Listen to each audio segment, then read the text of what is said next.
Marvel, I am a level 5 mutant, starting with Gojo Satoru. This video is purely for entertainment and does not infringe on copyrights or laws.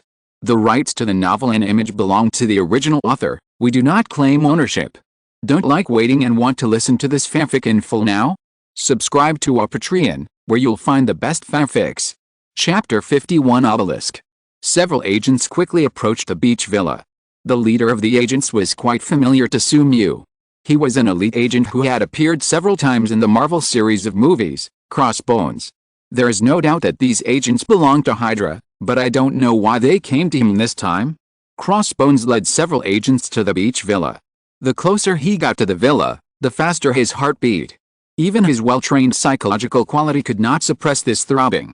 After all, the villa in front was inhabited by the white-haired demon, the man who provoked the world, despite the military, killed tens of thousands of people but was still intact. His superiors once told him that as long as the white-haired demon wanted, he could easily destroy the world, and he could also easily rule the world, realizing the ideal that Hydra had dreamed of for many years. So even though this mission was very likely to be a one-way trip, he had to go. If the white-haired demon could be successfully won over, then there would be no resistance for Hydra to rule the world. They traveled lightly and quickly approached the beach villa. Apart from some necessary equipment, they didn't even carry guns, because they knew that these weapons that were lethal to ordinary people were just children's toys to the white-haired demon. The door of the villa was not closed. The group walked in, and then they saw the white-haired demon sitting astride a chair, staring at them lazily. P.S. It looks like this, just change it to the image on the cover, heart. Then they saw the white-haired demon yawned lazily, and then looked at them with interest, and said lightly, "Hydra? Oh no, it's S.H.I.E.L.D., what do you want from me?" Hearing the words of the white-haired demon, Crossbones was shocked. He didn't expect that the white-haired demon knew his identity and the relationship between Hydra and S.H.I.E.L.D. Hydra hasn't been exposed yet? The elite agent's strong psychological quality forced him to calm down. He said to Sumu respectfully, "Your Excellency the white-haired demon, I am here on behalf of Hydra to invite you to join us." Looking at the many agents in front of him who were trying their best to maintain calm but whose heartbeats were still accelerating, Sumu smiled, "I want the space cube and the obelisk. Give them to me, and I may join Hydra." Faced with Sumu's request, Crossbones showed a look of embarrassment. Both of these things were beyond his limit, so he said to Sumu, "I need to ask my superiors." Then, he dialed the communication with Alexander Pierce. "Sir, Mr. Sumu can join us, but he needs the space cube and the obelisk." Space cube and obelisk. Alexander Pierce's face immediately became gloomy when he heard the request conveyed by Crossbones. Since the beginning of World War II, the space cube has been used by Hydra. Its endless and huge energy has been used to make powerful energy weapons, which played a great role in World War II. Although the space cube is now controlled by S.H.I.E.L.D., S.H.I.E.L.D. is still S.H.I.E.L.D., and it is no different from before. There is no way Hydra will hand over the space cube to the white-haired demon. It is the forbidden food of Hydra. Just when Alexander Pierce wanted to refuse, he suddenly thought of the obelisk. Except for a special group of people, anyone who touches this item will be petrified and die. Because it is useless, it is far less important to Hydra than the space cube. In this case, it is better to hand over the obelisk to the white-haired demon. If the white-haired demon touches the obelisk and nothing happens, then even if the white-haired demon does not join Hydra, it will give Hydra an extra powerful ally. And if the white-haired demon is like everyone else and is petrified by touching the obelisk, then the world will have one less extremely unstable terrorist, and Hydra will have one less huge resistance to ruling the world. So he immediately said to Crossbones, "Tell the white-haired demon that we can only give him the obelisk now, and the space cube will be given to him after Hydra rules the world." Having said that, Alexander Pierce had no intention of handing the space cube to the white-haired demon. His words were just to delay time. Crossbones conveyed Alexander Pierce's words to Sumu. After listening to it, Sumu smiled even more kindly and said to Crossbones, "Of course." After all, he had never thought about cooperating with Hydra. Now that he could get the obelisk as a new energy source, it was a pleasant surprise. How could he not agree? As for the space cube, Loki's express delivery will arrive soon anyway. Seeing this, Crossbones showed a happy expression. He didn't expect that the plan to win over the white-haired demon was really successful. In this way, with the help of the white-haired demon, Hydra will rule the world in no time. However, the next moment, The smile on his face froze immediately. Because the white-haired demon in front suddenly disappeared and appeared in front of him, and he also found that his body could not move except for his mouth. He immediately questioned, "Mr. Sumu, what do you want to do? We are allies, aren't we?" Facing Crossbones' questioning, the smile on the corner of the white-haired demon's mouth turned into a ferocious one. "It's true that we are allies, but allies must respect each other. You entered my home without my consent before, so you must pay something. But isn't this Tony Stark's beach?" Crossbones asked doubtfully. "What I say is mine," the white-haired demon said lightly without question. Crossbones wanted to refute, but he couldn't speak anymore, because the white-haired demon in front of him was shining with a scorching light, and a ball the size of a ping-pong ball quickly emerged in his hand, and then slowly floated towards him. Under his terrified eyes, the ball sank into his mouth, and infinite hot energy bloomed in his body, burning his body. Under the influence of the powerful energy in his body, glowing wrinkles began to appear on his skin, and then continued to spread to his whole body until it spread to his whole body. When the light in the wrinkles reached its limit, his body turned into ashes bit by bit. Everything just happened in just a few seconds. The Hydra agents nearby didn't know what happened until it was over. Just when they were about to escape, the endless space slash had already covered everything within a 5-meter range with Sumu as the center. All the agents' bodies were immediately decomposed into blood mist in the endless space slash, and in the end, not even a ball of blood was left. Sumu used gravity to track the only intact communicator to his hand, and said to Alexander Pierce, "Commander, remember to send another team of agents to get the obelisk, and remember to be on time. You don't want to see me angry, do you?" Alexander Pierce's face was extremely ugly, and his fingers tightly grasped the communicator in his hand. He was extremely angry about what the white-haired demon had done, but he didn't dare to get angry at all. At this moment, the white-haired demon's weak and lazy voice came from the communicator. "Oh, by the way, Commander Pierce, remember to knock on the door next time." Ending the communication, Sumu ignored Pierce's anger and looked outside the villa. Floating in the air, the man in high-tech strange armor was looking down at him, and the hot cosmic rays in his eyes were ready to go. The smile on Sumu's face became brighter and brighter, and things became more interesting. Please read and collect it! Exclamation mark. Chapter 52 Space Disruption Device. New York Times Square is one of the busiest streets in the world. The big screens on both sides of Times Square should have been advertising various fashion products, leading the world's fashion trends, but now most of the screens have been replaced by a piece of news that has nothing to do with fashion. Eddie Brock, a rising star in the news industry, stood in front of the camera and said seriously, "Now the white-haired demon has grown to the point where he can resist nuclear bombs, and human technology can no longer affect him. What's worse is that the white-haired demon does whatever he wants and is not restricted by secular rules at all. Just a few days ago, he used a terrifying purple sphere to destroy the White House, and in the subsequent battle with the X-Men, he released a powerful mutant ability in the central area of Washington that was almost comparable to a nuclear bomb. The terrifying repulsion destroyed an area of several kilometers and caused tens of thousands of casualties. This is the most terrifying terrorist attack since the 9/11 incident, and this attack is hundreds and thousands of times worse than the 9/11 incident. But what is shocking is that with the unscrupulous character of the white-haired demon, he did not kill the demonstrators who supported him. Because of this incident, many supporters of the white-haired demon appeared and turned around the world, and some leaders even formed organizations that believed in the white-haired demon. This can't help but terrify me. Is it really the mood to hand over the future of mankind to the white-haired demon? Is it true that humans will become slaves of mutants? Where is the future of mankind? In Times Square, a handsome man stood in place, staring motionlessly at the screen that kept broadcasting news about the white-haired demon. In just a moment, he knew all the information about the white-haired demon, the most powerful mutant in the world today, the unscrupulous slaughterer, the destroyer of the White House, the mutant that the military feared, the person who changed the world pattern, and the title that he is very likely to get in the future, the person who exterminated mankind. Massacre of humans is unbearable for the Eternals who take protecting humans as their mission. Even if the white-haired demon is not a mutant, he is still included in the list of enemies of the Eternals. As the most powerful warrior of the Eternals, Icarus finally looked at the big screen in front of him. The white-haired demon stood in the void above the pit left by the nuclear bomb explosion, laughing wantonly, and raised his middle finger to the sky. This mutant must not be left, otherwise a large number of humans will die because of him. Moreover, mutants seem to be the descendants of the mutant race, right?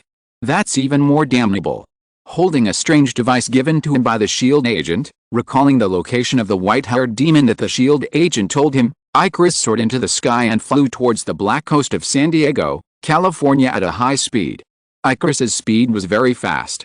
Soon he reached Tony Stark's beach villa. When he just arrived, he saw the scene of the white-haired demon killing several humans.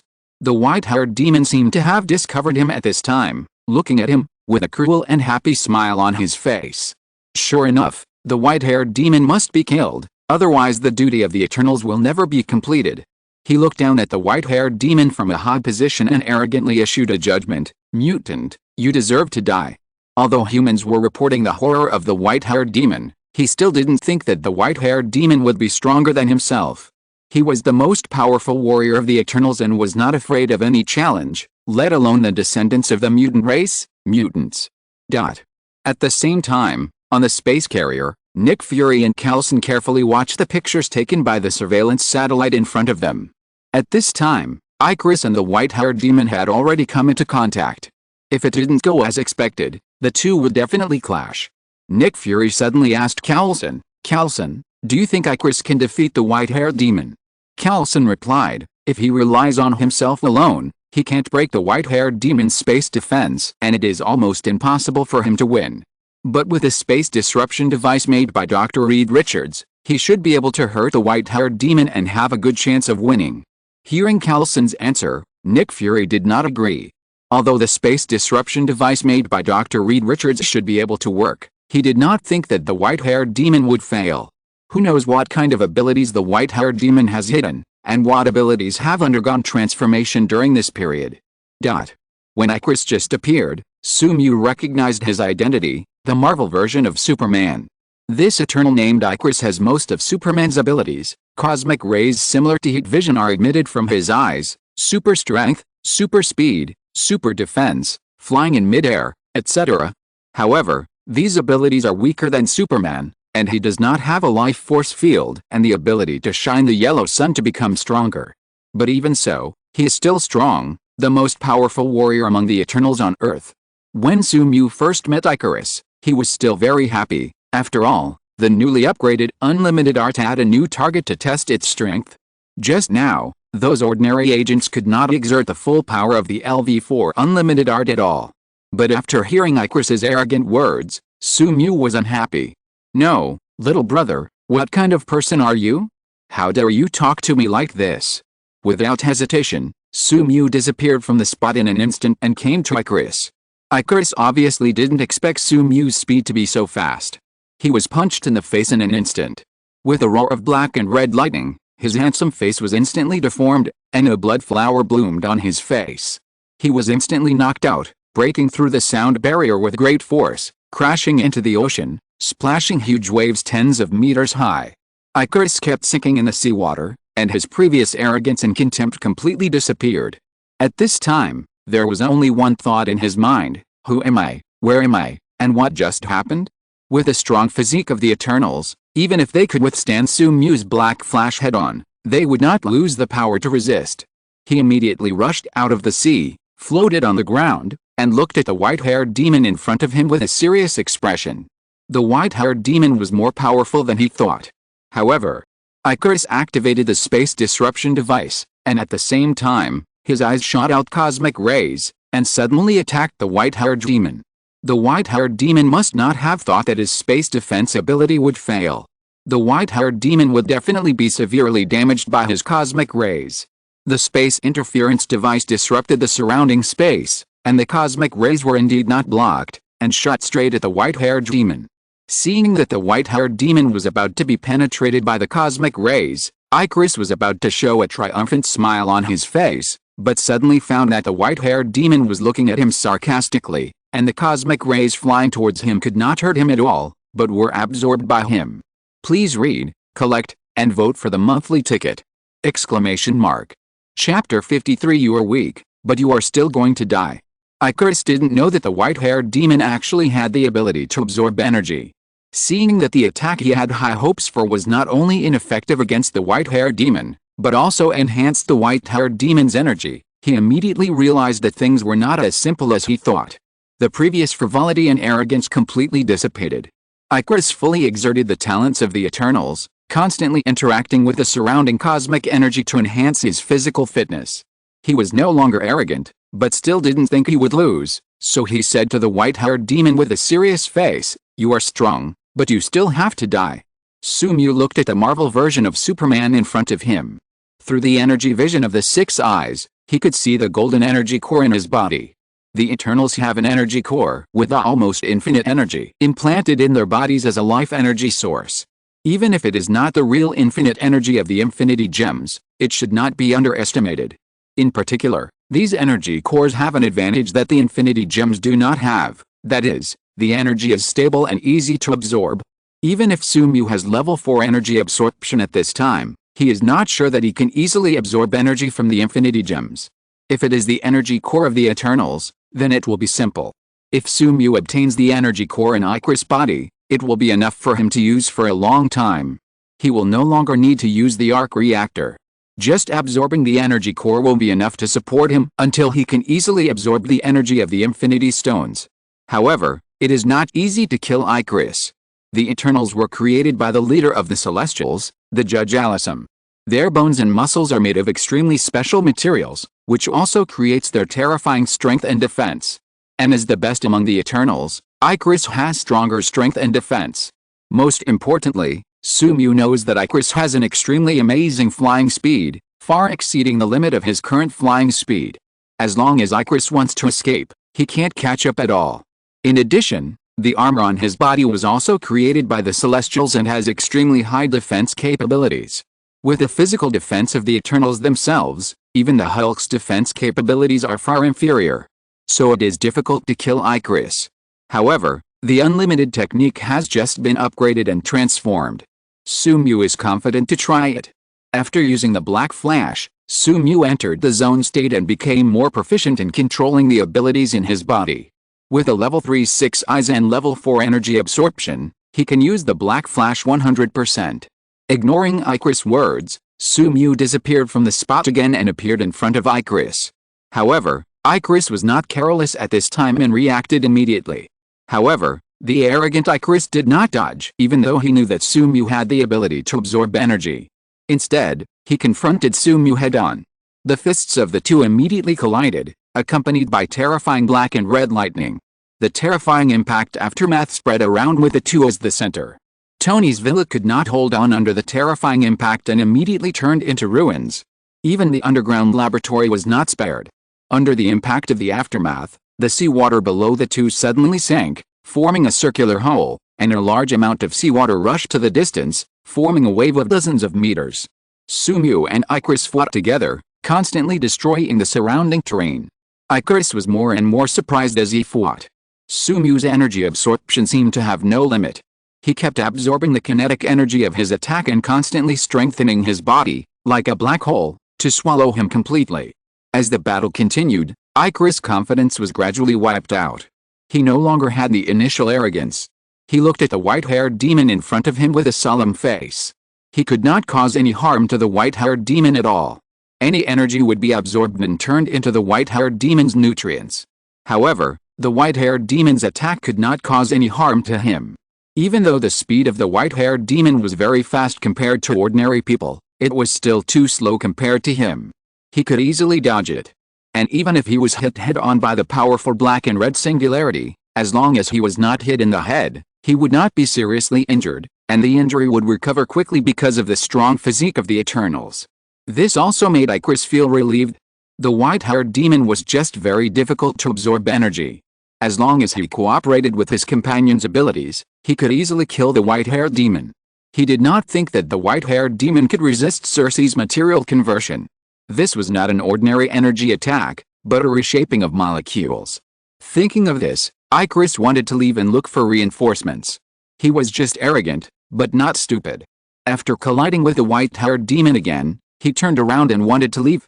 Just at this moment, when his mind was relaxed, He suddenly found that the white-haired demon in the distance disappeared from the spot just as the two had just met, and appeared in front of him in the blink of an eye, with delicate blue eyes looking at him greedily, just like a predator hunting dying prey. After fighting with Icarus so far, Sumu finally found a flaw. The farther away from Icarus, the less effective the space interference device is.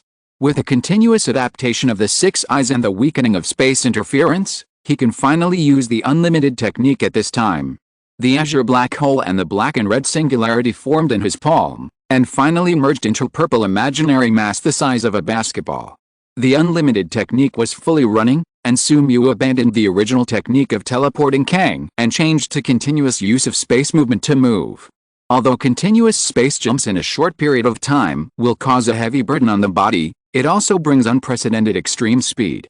Sumu came to Icarus in an instant, and the terrifying imaginary mass penetrated the chaotic space turbulence caused by the space disturbance device, and suddenly hit Icarus' body.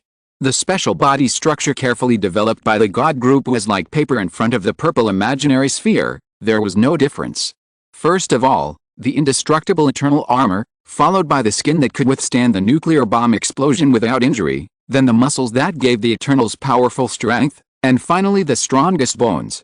The body that Icarus was proud of was immediately pierced, and the seawater behind him turned into nothingness. When Icarus tried his best to avoid fatal injuries and only let the purple imaginary sphere penetrate his abdomen, he suddenly found a figure beside him. It was the white-haired demon.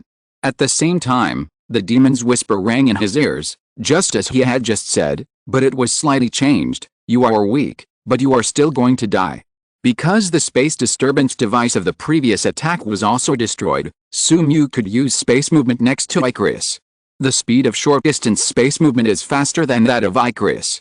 While Icarus was distracted by the severe pain, Sumu used the power of spell manipulation and energy absorption to strengthen himself at the same time, and his bony palm suddenly pressed on Icarus' face. Accompanied by the explosion of black and red lightning, and countless fatal space slashes, mixed with the blood of the Eternals who were regarded as gods by the ancients, the two fell into the sea like meteorites. The vacuum of the seawater destroyed by the imaginary sphere has not yet been fully restored, and the violent aftermath of the collision has once again pushed the seawater away, splashing a huge wave hundreds of meters high. Please read and collect it! Exclamation mark. Chapter 54 Kill Icarus and obtain the energy core. Boom. The vibration spread outward along the point where the two people fell, shaking the rock plates under the sea, and approaching to cause a large area of seawater to vibrate. The huge waves caused by the violent vibration flooded the coastal area and caused a man-made tsunami.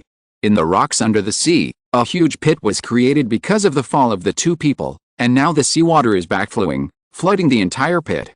However, in the center of the pit, there is a spherical area with a diameter of 10 meters that cannot be flooded by the seawater, as if there is an invisible barrier separating the seawater and making them unable to approach. In the area with a diameter of 10 meters, Sumu pressed Icarus's head and pressed him into the rock. The unlimited technique and the repulsive force of the technique reversal as well as the energy absorption and the body strengthened by the manipulation of the cursed force, worked together. Even if Icarus's physique was stronger than the normal Hulk, he could not break free. A large number of space slashes worked together, gradually tearing apart the eternal armor, tearing apart Icarus's superhuman body, and tearing apart all his pride. Because of the severe pain, he howled angrily, but the most powerful warrior of the Eternals on Earth was like a stink bug, being pressed to the ground and unable to move.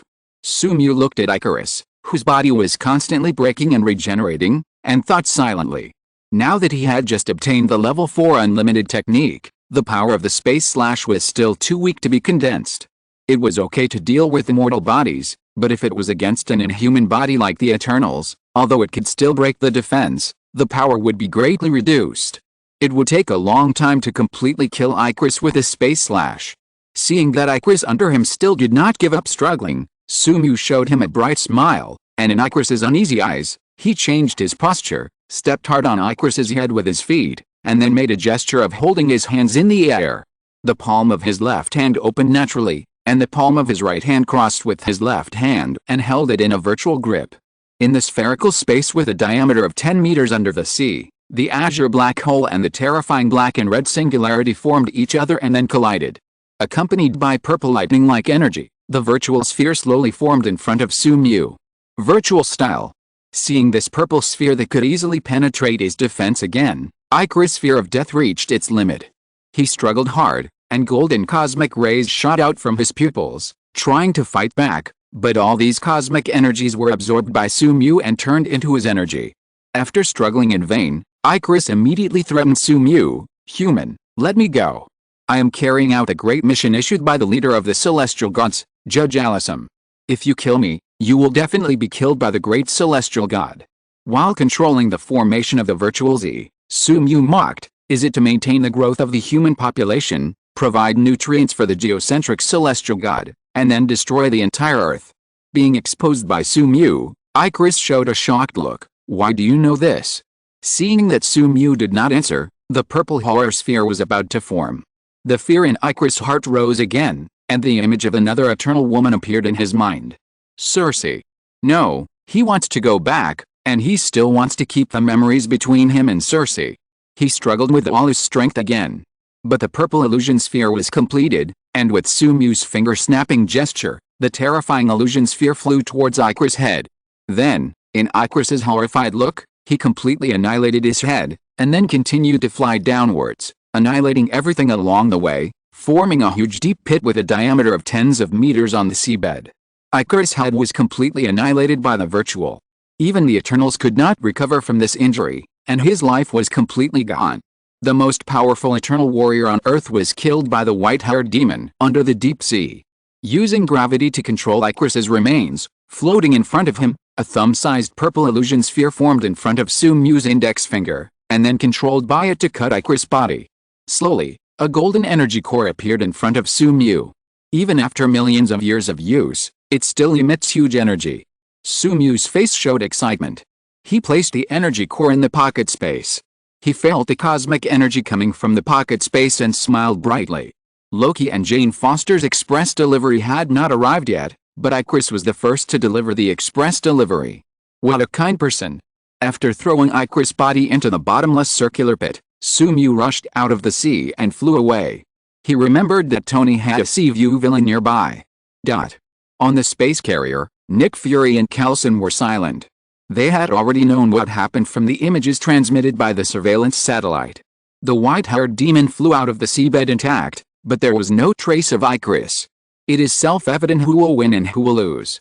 As the most powerful warrior of the Eternals, a warrior with thousands of years of combat experience from the beginning of the development of human civilization, was killed by the white-haired demon. If this is the case, Nick Fury and the others were shocked, but they would not lose their composure.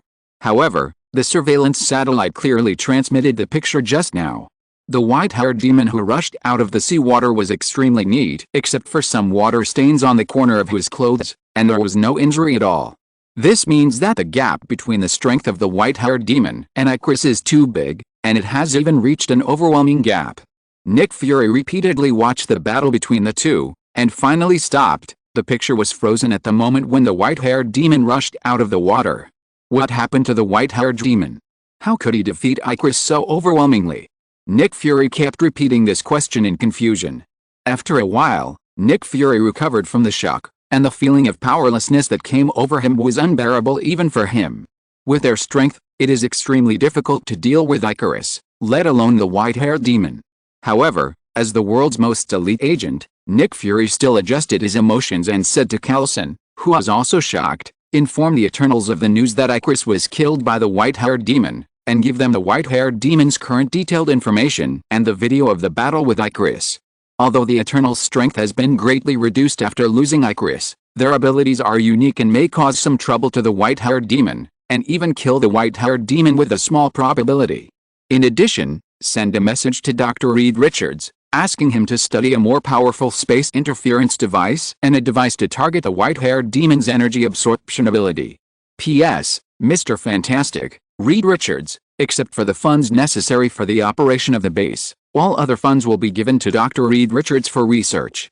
Since the white-haired demon has no weaknesses, then we will create weaknesses for him.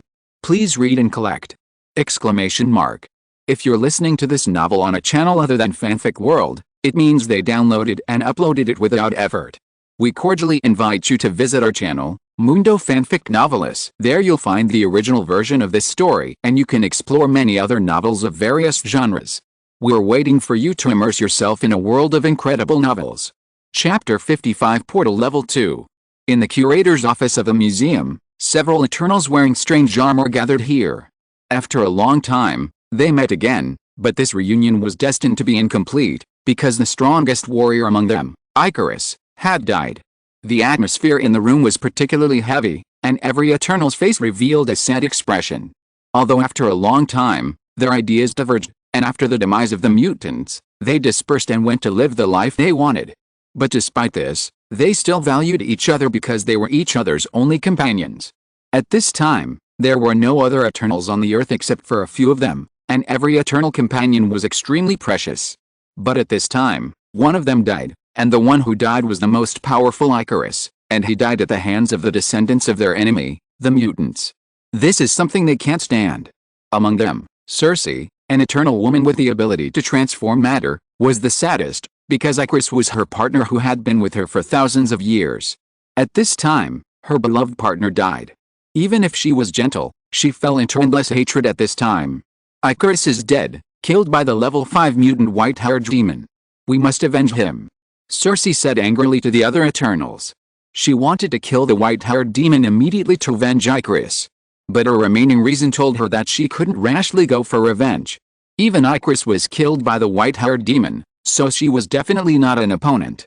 Another Eternal water elf, who was short and looked like a little girl in her early teens and had a powerful illusion-making ability, said excitedly, "What are we waiting for? Let's go and kill the white-haired demon immediately." In the past thousands of years, the water elf had always had a crush on Icarus. When she heard that Icarus was dead, her anger was no less than half of Circe's. But it was obvious that she was not as wise as Circe and could not judge the difference in strength between her and the white-haired demon. Another member, Gilgamesh, who had the hottest temper, clenched his fists. His ability was to control the energy of the universe to wrap around his hands and enhance the power of his punches. In a head-on battle, his strength was even stronger than Icarus. He nodded in support of the water elf's words, "Let's attack together. No matter how powerful the white-haired demon is, we will definitely kill him." At this moment, the leader of the Eternals, Ajik, stopped them. As the leader of all the Eternals on Earth, she naturally has wisdom that is not inferior to Circe. When she received the news that Icarus was killed by the white-haired demon, she was sad, but she also learned about the strength of the white-haired demon. Although she is the leader, Icarus is the strongest Eternal warrior on Earth. Even if they attack together, they may only be able to tie with Icarus. But at this time, Icarus was killed by the white-haired demon, which means that the white-haired demon has the ability to kill all of them. This is too incredible. Even the mutants were slaughtered by them, but there are mutants who are the descendants of the mutants and have such powerful power. But no matter how incredible it is, they have to believe it when the facts are in front of them. Regarding the killing of the white-haired demon, we need to make a long-term plan. Before the other Eternals were puzzled and wanted to ask, she pointed to the big screen on the side, which played the picture of the white-haired demon fighting Icarus. As you can see, the white-haired demon is strong enough to confront Icarus head-on and not lose at all. None of us can do this. If we want to kill him, there is only one way, which is to let Circe have close contact with the white-haired demon, and use the ability of matter transformation to ignore his energy absorption and mutation ability to kill him. But according to the information provided by SHIELD, the white-haired demon seems to have some kind of foresight and is very likely to know all our information, including our abilities and weaknesses, so he will definitely avoid direct contact with Circe. Therefore, it is almost impossible to control the white-haired demon with our current strength alone. So we need to wait, plan, and use other forces, so that we can exceed the expectations of the white-haired demon and kill him. All this information was given to us by SHIELD, and they want to profit from our fight with the white-haired demon. Including the reason why Icarus went to find the white-haired demon was also deliberately guided by SHIELD, so they must pay a certain price and cannot stay out of it. We will work with S.H.I.E.L.D. to figure out how to kill the white-haired demon. As for S.H.I.E.L.D.'s actions, they will be settled after the white-haired demon is killed. As the leader of the Eternals, Ajik's words still have full weight, and her analysis is very accurate, and all the Eternals immediately agree. They will temporarily cooperate with S.H.I.E.L.D. until the white-haired demon is killed. After killing Icarus, Sumu obtained the energy core, and the speed of increasing energy points became faster, and the template fusion degree was also increasing in an orderly manner. And he is still constantly practicing several skills he has, especially the portal that he has high hopes for. The portal was originally a magic cube it needed to borrow magic power from the Latitude Demon to use, but Sumu himself had energy, so he could release the portal by himself, without borrowing from the Latitude Demon. So after finding Tony's other Seaview villa, he kept releasing portals inside the villa to increase the experience value of the portal. The system prompts kept ringing in his ears: energy point +1, 6 eyes experience +1, energy absorption experience +1, portal experience +1, portal experience +1, portal experience +1. Compared with other skills that have reached at least level 3, it is easier to gain experience from a portal that is only level 1. It didn't take long for the portal experience value to reach the limit of level 1. Then, with the system prompt sounding again, the portal was finally upgraded. Portal experience +1, congratulations, your skill portal has been upgraded. Portal LV2, 1/300, consume magic power to open a portal to any location you have been to before. Magic power can be replaced by energy. A large amount of experience was transmitted to Sumu's mind. His proficiency in portals continued to improve. In just a short moment, he reached the point where he could use portals without the ring. Taking the ring off his finger and putting it in his pocket space, Sumu felt unusually comfortable. After all, carrying a heavy and hard ring on your finger is not a pleasant experience. Just by sliding his finger slightly in the air, a portal appeared in front of Sumu. Not only did he not need to use the hanging ring, but the speed was also much faster than when he was at level 1. This made Sumu quite happy. The reason why he could reach this point in a short time was all due to his unparalleled talent and hard work. Opening the system panel, Sumu observed the information on it. In addition to the portal upgraded to level 2, there was another skill that was about to be upgraded. Chapter 56 6 Eyes Level 4 and the Incoming Express. While absorbing energy, Sumu needs to use the 6 eyes to manipulate the energy in a refined manner, so the experience value of the 6 eyes is also increasing. Even if the increase rate is not as fast as the energy absorption, it has reached the limit of level 3 at this time. 6 eyes LV3, 903 1000, with a 360-degree long-distance perspective, it can see the flow of energy, an amazing dynamic vision, which allows the holder to perform fine energy operations. According to the rules of upgrading, as the skills are upgraded, the skill effects will also be improved in the form of technology. When the skills are upgraded from LV3 to LV4, a huge transformation will occur. I wonder what specific effects the LV4 6 eyes have?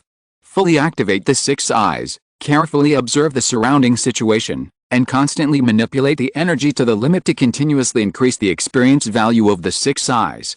6 eyes experience +1, 6 eyes experience +1, 6 eyes experience +1. Finally, after several hours, the system sent a different system prompt: 6 eyes experience +1, congratulations, your skill 6 eyes has been upgraded.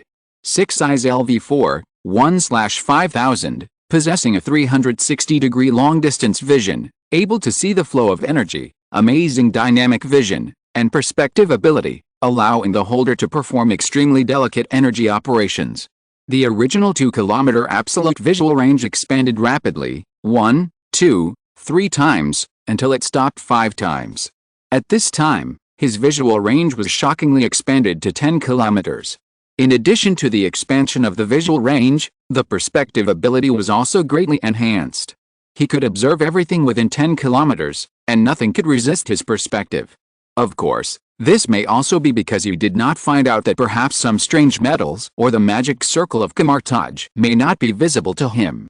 In addition, the most important thing is that the upgrade of the 6 eyes greatly improves his energy control ability, so that he will not waste any energy when releasing skills.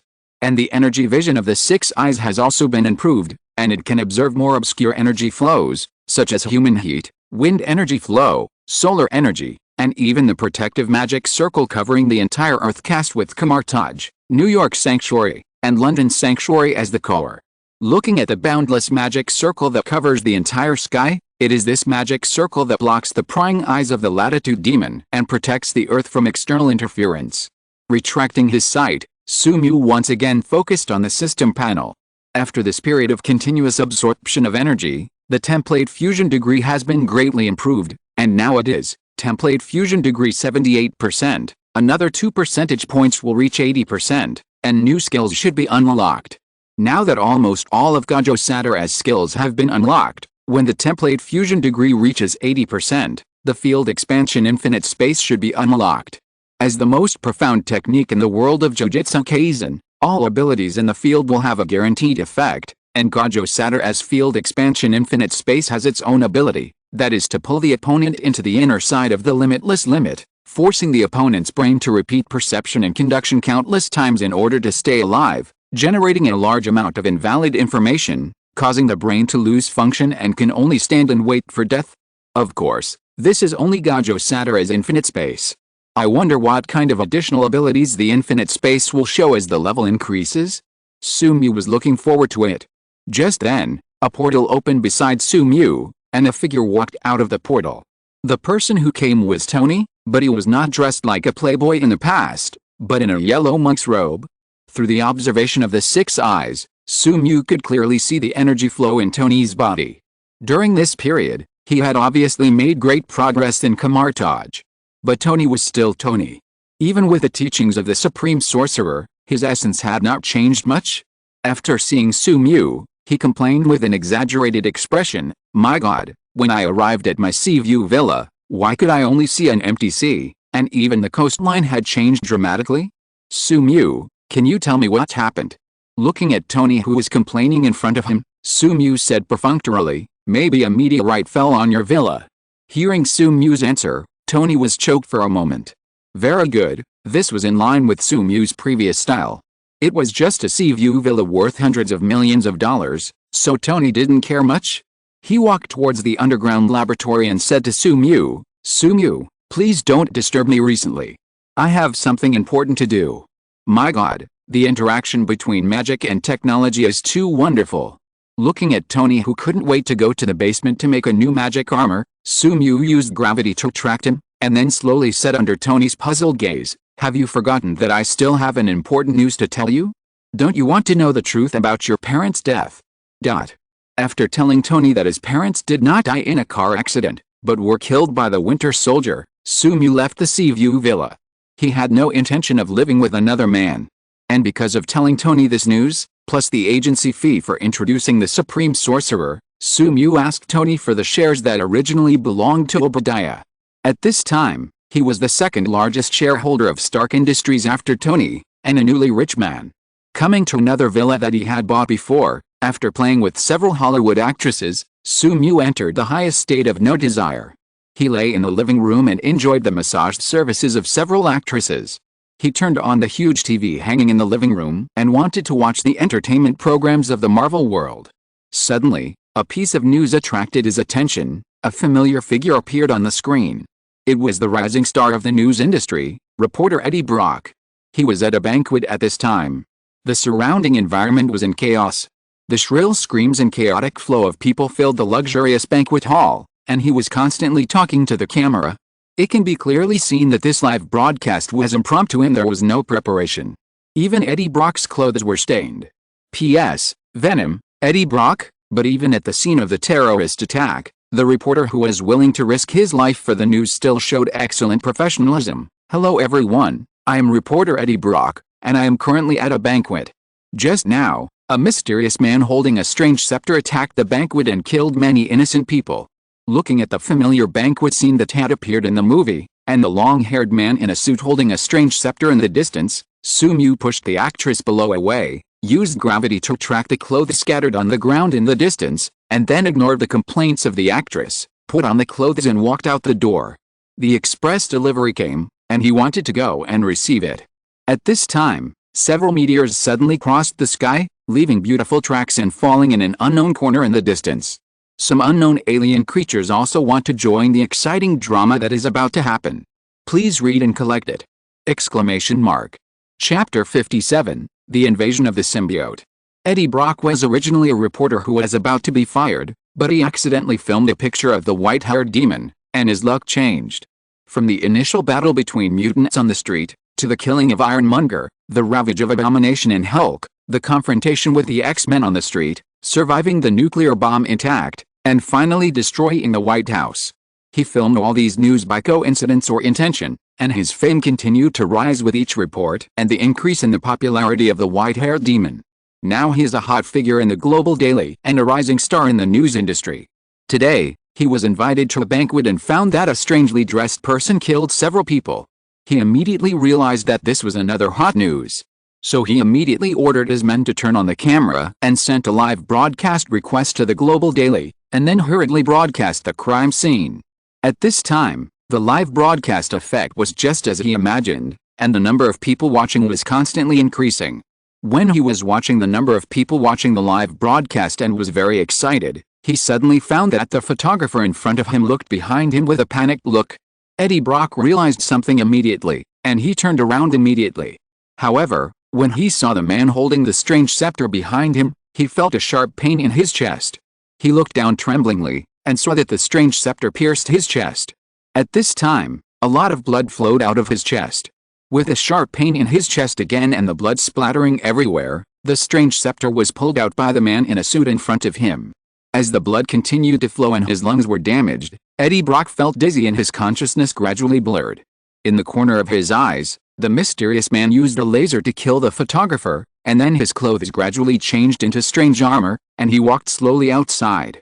Just when his consciousness was about to disappear completely, he suddenly found a group of wriggling black unknown substances on the side, which quickly merged into his body. After killing a few tiny humans, Loki walked out of the door calmly amid the screams of many bright and beautiful gentlemen and ladies. The suit he was wearing, which was disguised by magic, gradually transformed into his original battle armor. Looking at the mortals of Midgard who were fleeing in panic and looking at him with fear, Loki's joy reached a climax. Right, this is right. This is what a Midgardian should be like. The tail of the scepter hit the ground heavily, and several illusory shadows surrounded the mortals in the square. Loki walked forward slowly, looked at the humble mortals in front of him, and shouted loudly, "Kneel down." The whole place was silent, and the previous screams and noises all disappeared in Loki's shouting. Looking at the many mortals in front of him who were frightened, Loki's heart flashed a trace of impatience, and he immediately shouted again, "I said, kneel down." Seeing that many mortals in front of him finally knelt down, Loki smiled with satisfaction, walked into the crowd, enjoyed the worship of many mortals, and continued, "Isn't it simple like this? Aren't you born to be like this?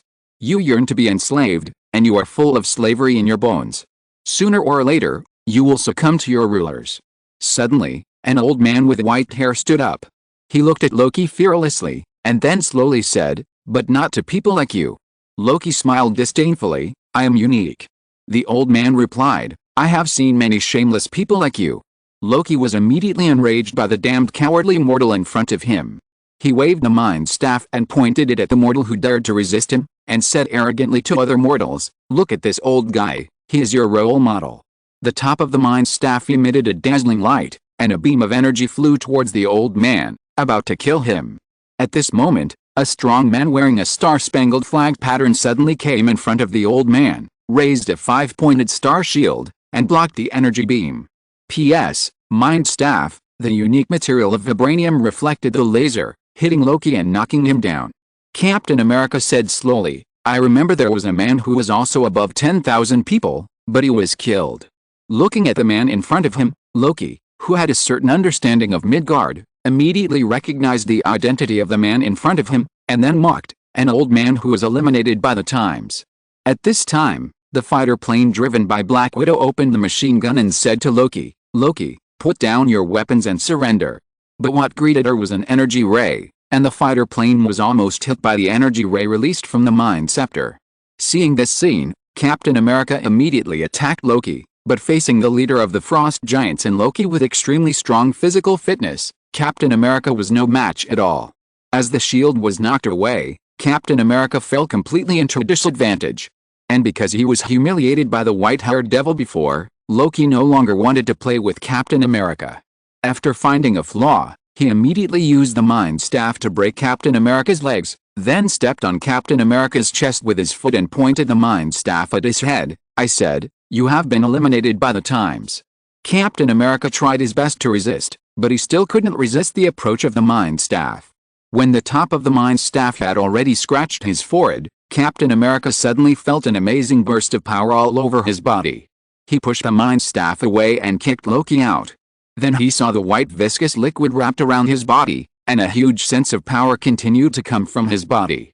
When the sticky white liquid completely wrapped Captain America, he heard a voice in his mind. "Hello, Steve, my name is Serum." Seeing his body's surface turned into a white stars and stripes uniform, Captain America wanted to ask immediately, but Serum seemed to understand what he was thinking and immediately said to him, "Steve, I think we should defeat the enemy in front of us and then discuss our affairs, right?" Captain America felt his current state, just like he had just been transformed by the super soldier serum decades ago. It was a brand new transformation. The corners of his mouth curved up and he said to Loki in front of him, "Yes, that's right. I can spend a whole day with you." Loki looked at Captain America wrapped in the white sticky liquid. With thousands of years of memory, he immediately recognized what this thing was. Symbiote. Interesting. But do you think you can defeat me like this? Loki slammed the scepter down, piercing through a dark silver symbiote, and used the mind scepter to control it, erasing its original will. The dark silver symbiote also wrapped Loki, and the body of the frost giant and the symbiote had a more powerful interaction. A sharp dagger formed from his arm. Loki held the mind scepter in one hand and raised the dagger with the other hand and said to Captain America, "Round 2 begins.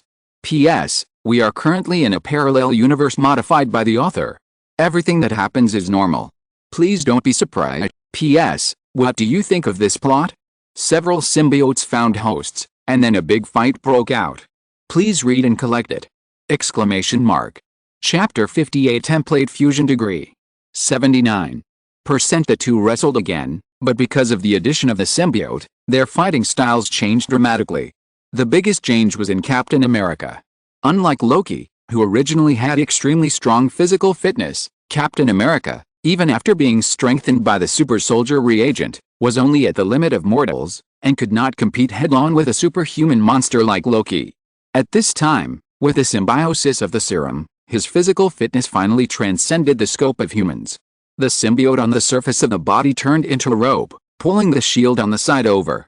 At the same time, the white mucus spread to the shield, making it also turn white.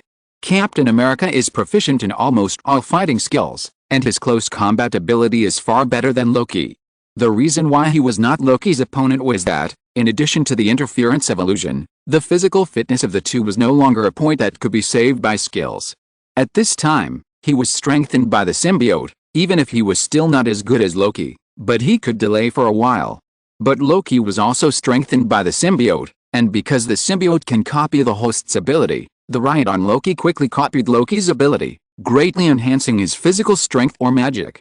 Captain America couldn't hold out for long against Loki now, and was about to lose. Boom! The wall in the distance was forcibly knocked open by a black figure, and a figure rushed towards Loki. Unlike the symbiosis between Loki and Captain America, which was based on the host, this figure was completely dominated by the symbiote, and the whole body was covered with thick symbiote mucus. This method also brought out the full strength of the symbiote. This was Eddie Brock, who was about to die after being shot through the chest by Loki. In this parallel universe, he still coexists with Venom. After seeing Loki, who almost killed him before, Eddie Brock roared at Loki, "You bitch, I want you dead." The three fought together, and the symbiosis with the symbiote gave them strong physiques. The three were like three little green giants, constantly destroying the surroundings. The ground was broken, and the surrounding buildings were ravaged by the three people at will, as if they were made of paper. As a figure fell from the sky and fell to the ground, the battlefield immediately tilted towards the direction of SHIELD. Captain America looked at Black Widow, who was wrapped in the red and gold symbiote, curiously. "How did you become like this?" "Same as you." Black Widow looked at Loki in front of her and rushed forward as well. Facing the attacks of the three symbiote hosts, Loki gradually lost his strength and gradually fell into disadvantage, until finally, he was knocked to the ground, and even the riot on his body was forcibly stripped off. Looking at the three people in front of him, Loki raised his hands and said to them, Okay, I surrender." Captain America and Black Widow stopped immediately, but Venom wanted to continue attacking, but was also stopped by Captain America and the two. Just when Captain America and Black Widow wanted to tie up Venom and Loki at the same time, there was a sudden sound of unheard footsteps behind them. The man with white hair and blue eyes slowly approached, looking at the three people in front of him who were wrapped in the symbiote, and a brilliant arc appeared at the corner of his mouth. "For gentlemen, can you give me that scepter?"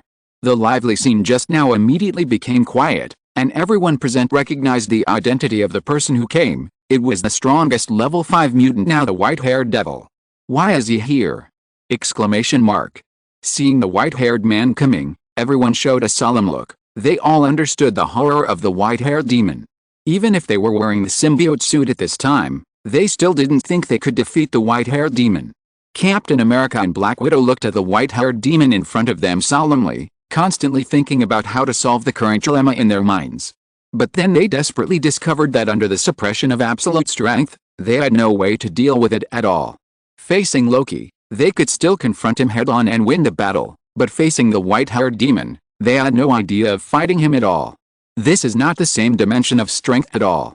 At this moment, Venom suddenly roared and rushed towards Sumu. "Eddie, this man's brain smells so good, I want to eat him." When Venom just rushed towards Sumu, Eddie Brock's voice immediately sounded from Venom's body, a helpless cry filled with despair and fear. "No, no, no, he is the white-haired devil." However, Venom, who had just coexisted with Eddie Brock, obviously didn't know the white-haired devil, nor did he understand what the name of the white-haired devil meant on Earth, so he finally rushed over bravely. Looking at the big guy rushing towards him at high speed, Sumu's smile on his face became even more wonderful. He stretched his index finger forward, pointing directly at Venom's body, and a black and red singularity quickly formed at the fingertips. The technique was reversed. When Venom was about to come to Sumu's side, the terrifying black and red singularity suddenly erupted, like a meteor hitting Venom's body. Because of the upgrade of the 6 eyes, Sumu can use the full power of the reversal of the art to hit Venom. The terrifying repulsion completely knocked Venom away, and in the process of being knocked away, his bones and flesh were turned into powder, and finally penetrated through the walls and disappeared at the end of his sight. After casually dealing with Venom, Sumu slowly walked towards the Mind Scepter lying quietly on the ground. The first Infinity Stone was in his hand. He picked up the Mind Scepter, grasped the top of the Mind Scepter with his hand, and then suddenly exerted force. Small black and red lightning appeared in his palm. Facing the strong repulsion, the Mind Scepter was not damaged at all. Seeing this, Sumu frowned slightly, and then a thumb-sized azure black hole in a black and red singularity collided in his palm, forming a purple illusion mass. This time, the Mind Scepter could no longer block the attack that was enough to cut through space, and was annihilated into nothingness, leaving only a yellow bright gem lying in Sumu's palm. P.S. Mind Gem. Directly contacting the Mind Gem, a large amount of pure energy poured into Sumu's body, and many illusions were generated at the same time. However, when these illusions wanted to affect Sumu, they were immediately blocked by the system. Even the Cosmic Stone could not affect Sumu's soul. Sumu nodded with satisfaction. It was just as he thought. Even the Mind Gem could not affect his spirit. In this way, the spiritual attribute was useless to him. Only the Mind Gem of pure power was left. Among the 6 infinite gems, it was the easiest for him to absorb. The system prompt sound kept ringing, and the system panel was filled with prompts of increasing energy points. Energy point +1, energy point +1, energy point +1. In a short moment, Sumu obtained a large amount of energy points, and invested these points into the template fusion degree, and the template fusion degree was increased again. Template fusion degree 79%. P.S. The protagonist's personality is free-spirited.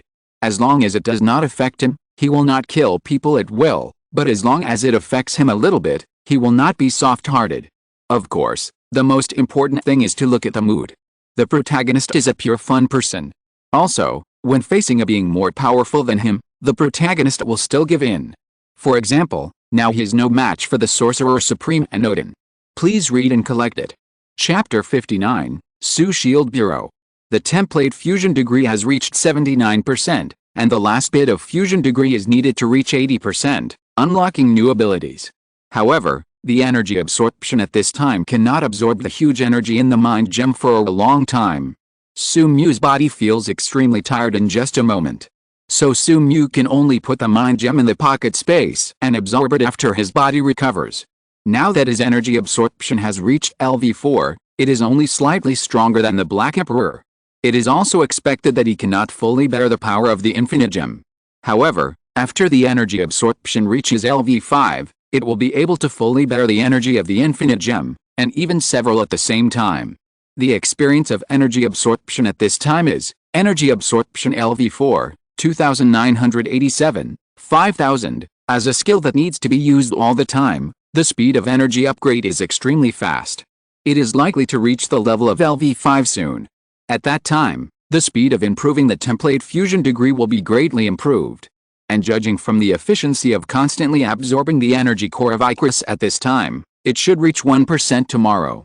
After putting the mind gem back into the pocket space, Su-Mu looked at Captain America and the others. Thinking of the mind gem he had just obtained, he immediately had a new idea. Thor Loki? Captain America of Hydra? The Hulk who was symbiote? Thor who awakened the power of Thor in advance? And the Black Widow who fought with the Hulk? In addition to the Supreme Sorcerer Iron Man. Su-Mu couldn't wait to see the New York War tomorrow. I wonder what the Chitauri army will think when they come to Earth and see the enemy in front of them?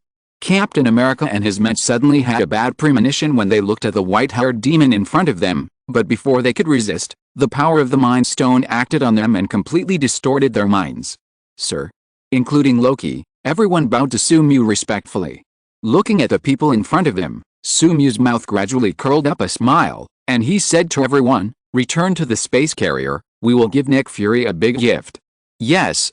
Because of Su-Mu, the relationship between S.H.I.E.L.D. and Tony Stark was not so close at this time, so Tony Stark did not arrive at this time. Several people left by plane and drove towards the space carrier. P.S. Spacecraft carrier. On the way, Su-Mu studied the symbiotes on several people. At this time, the symbiote with Loki was Riot, the symbiote with Captain America was Serum, and the symbiote with Black Widow was Howl. For some reason, these symbiotes fell from the sky at the same time and landed near the banquet. Su-Mu took out a part from each of these symbiotes, and then used the Mind Stone to erase their original will, mixed them together, and then a brand new symbiote was born. However, because it has no independent will, it is better to say that it is a piece of equipment than a symbiote, an equipment that can be transformed at will. Control the symbiote to spread throughout the body, the original clothes are swallowed by the symbiote, and then the symbiote is transformed into a brand new piece of clothing. Sensing the slightly increased power in the body, Su-Mu smiled slightly, almost nothing. The plane soon arrived at the spacecraft carrier. After the spacecraft carrier landed, Captain America opened the door and Nick Fury was already waiting there. Nick Fury smiled at Captain America and said, "Welcome back, my captain." "Where is Loki now?" Captain America said to Nick Fury with a serious face. "On the plane, but Nico, I have a gift for you." After hearing Nico's address, Nick Fury's pupils suddenly contracted, because he knew that Captain America could not say such a thing. Then there was only one possibility at this time, that is, Captain America was controlled just like Hawkeye. He immediately pressed the pager he carried with him to call Captain Marvel to come, and at the same time, a white-haired figure walked out of the plane. Su-Mu looked at Nick Fury, who looked grim, and glanced at the pager he secretly pressed. He could have stopped it, but he didn't. His expression became more cheerful. "Are you calling Captain Marvel?" Seeing the shock in Nick Fury's eyes, Su-Mu said slowly, "But she can't save you, right, my loyal subordinate, Nick Fury." Hearing Su-Mu's words, Nick Fury immediately realized something, and he immediately ordered the surrounding agents, "Shoot, attack the white-haired demon." But the surrounding agents ignored his orders and pointed their guns at him. Seeing this scene, Nick Fury's heart sank immediately, and then he smiled warmly in front of him. His face was handsome and friendly, and he looked more like a decent Su-Mu than him. "You control them. You actually have the ability to control the mind. No, you have obtained the Mind Scepter, and you can exert the power of the Mind Scepter better than Loki." As the most elite agent chief, Nick Fury immediately analyzed the current situation. But knowing most of the things made him even more desperate. Seeing that Su-Mu did not make any comment, Nick Fury said to him gloomily with a gloomy face, "You thought you won, but now you have offended too many forces. You will die miserably in the near future." Ignoring the loser's barking, Su-Mu said to Nick Fury kindly, "Don't worry, My loyal subordinate, those things will not happen, and you will help me, right? After the words fell, accompanied by the flash of yellow spiritual light, under the effect of the mind gem, Nick Fury's pupils gradually calmed down. He looked at Sumu as if he was looking at a god, and bowed respectfully. Yes, sir, I will dedicate all my life and energy to you. After controlling Nick Fury and all the agents around him, Sumu smiled with satisfaction. Since SHIELD can be Snake Shield, why can't it be Su Shield?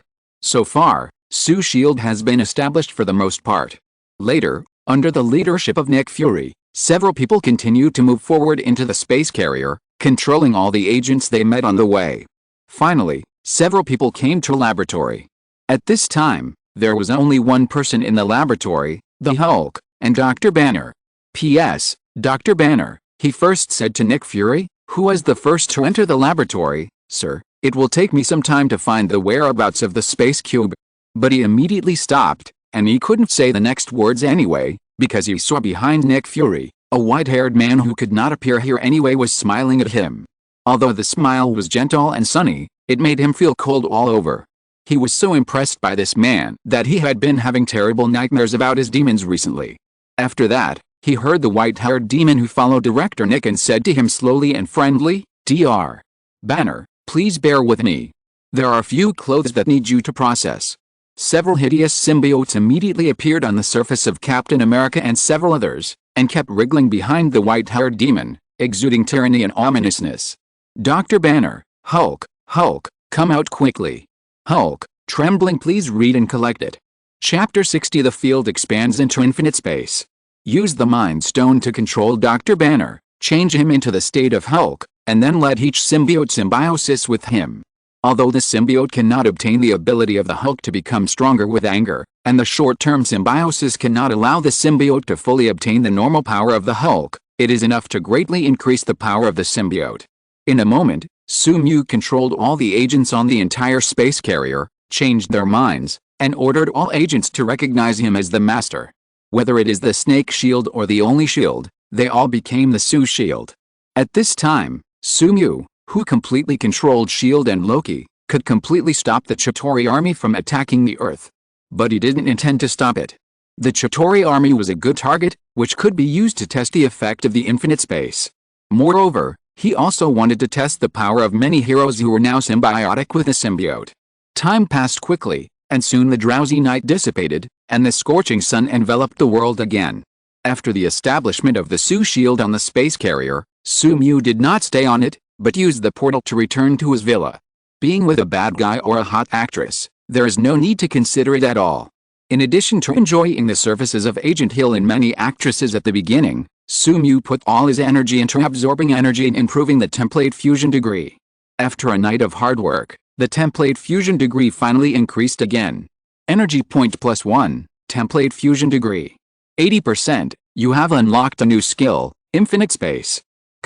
Infinite space LV1, 1/100, pull the opponent into the inner side of the Limitless, forcing the opponent's brain to repeat perception and conduction countless times in order to stay alive, generating a large amount of invalid information, making the brain lose function, and can only stand and wait to die. Only those who are touched by the host are not affected. A large amount of information is transmitted to the brain, and this information is much larger than any previous information, but at this time Sumu sorted and digested this information without any pressure. The 6 eyes of LV4 are enough for him to easily accept this huge amount of information. When the information in the brain is completely consumed, Sumu can easily perform the field expansion. And because of the energy absorption, compared to Gojo Satoru, as long as the energy is sufficient, he can repeat the domain expansion all the time in a day. Instead of being able to expand several times a day like in the Jujutsu Kaisen world, he has already reached the world's peak level. Then Sumu focused his attention on the system panel again. When the template fusion degree reached 80%, he obtained the infinite space, and the infinite space should be Gojo Satoru's last ability. Then when the template fusion degree reaches 100%, a new character template should be unlocked. I wonder who the new character template will be? Moreover, Sumu also has a hunch that when the template fusion degree reaches 100%, in addition to obtaining a new character template, he will also have a new huge gain. After closing the system panel and dismissing the hot actress beside him, Sumu waved his fingers to open the portal and came to the space carrier. Because she was controlling Loki, as soon as he came out, Black Widow immediately came up to him and reported, "The portal is ready, the spaceship is ready, we can set off to counterattack the Chitauri army at any time." Sumu nodded with satisfaction, and then came to the command room of the space carrier. At this time, everyone was ready. Looking at several symbiotes, judging their physical strength through the 6 eyes, Sumu smiled with satisfaction. "Wait for the portal to open, you will take the spaceship to enter the mothership of the Chitauri army, and then destroy it at will." "Yes, sir." All the symbiotes said to Sumu at the same time. Sumu focused his attention on Dr. Banner. The symbiote that was symbiotic with him at this time was Riot, who had parasitized Loki before, and the symbiote even copied the incomplete physique of the Frost Giant. I don't know how the Frost Giant Hulk will perform in the subsequent wars. Before opening the portal, Sumu called Tony, and then heard the noisy sound over there. He asked curiously, "Tony, where are you now?" Tony replied, "I'm in Kamartaj." "Sorry, the signal in Kamartaj is a bit bad, I'll change to another place." The sound of sparks splashing was heard, and then Tony's voice became much clearer. "I'm discussing my new magic armor with the Sorcerer Supreme. The Evangelion Unit 01 has been successfully produced, and now all that's left is the experiment." Hearing Tony's words, Sumu showed a mysterious smile on his face. "There's a good experimental opportunity right now. We will launch an attack on the Chitauri, one of the cosmic forces. Do you want to participate?" Tony, "Oh my god." Ignoring Tony's surprise, Sumu continued, "If you want to participate, return to your Stark Tower. There will be the first battlefield." "Wait, Stark Tower." Tony wanted to say something, but Sumu had already hung up the communication. He ordered Loki, ordered Dr. Sylvig to open the portal. At the same time, Sumu waved his fingers and opened the portal in front of him, allowing Captain America, Dr. Banner and others to pass through, and he was the last one to pass through. The portal led Sumu and others to the top floor of Stark, and at this time, Dr. Sylvig turned on the instrument. Boom! With the help of precision instruments, the space cube finally exerted its due power. The blue ray containing huge energy instantly shot out from the top floor of Stark building, piercing through the clouds, and slowly opened a huge portal in the air. Looking at the portal slowly opening in the sky, Sumu smiled coldly. "The Earth is my territory, and the mere Chitauri want to get involved? It's time to show them some color." P.S. The portal above New York. Today's scene has attracted the attention of the whole of New York. In the laboratory of Xavier's genius teenager, Beast Tank looked at the instrument in front of him, and the energy fluctuations emitted from it have exceeded the limit of ordinary level 5 mutants. He immediately said to Professor X, "Professor, Stark Tower is emitting huge energy fluctuations, and there seems to be a portal leading to a certain corner."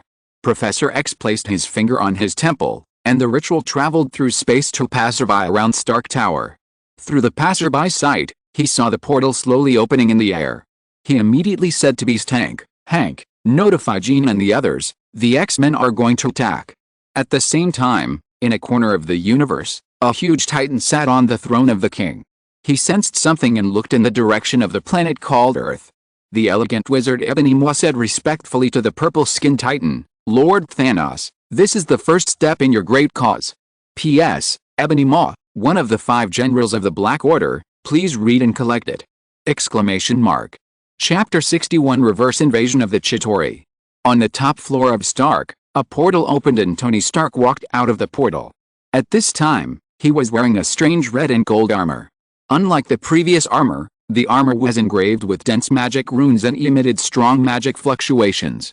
During this period, Tony Stark obviously combined magic and technology very well.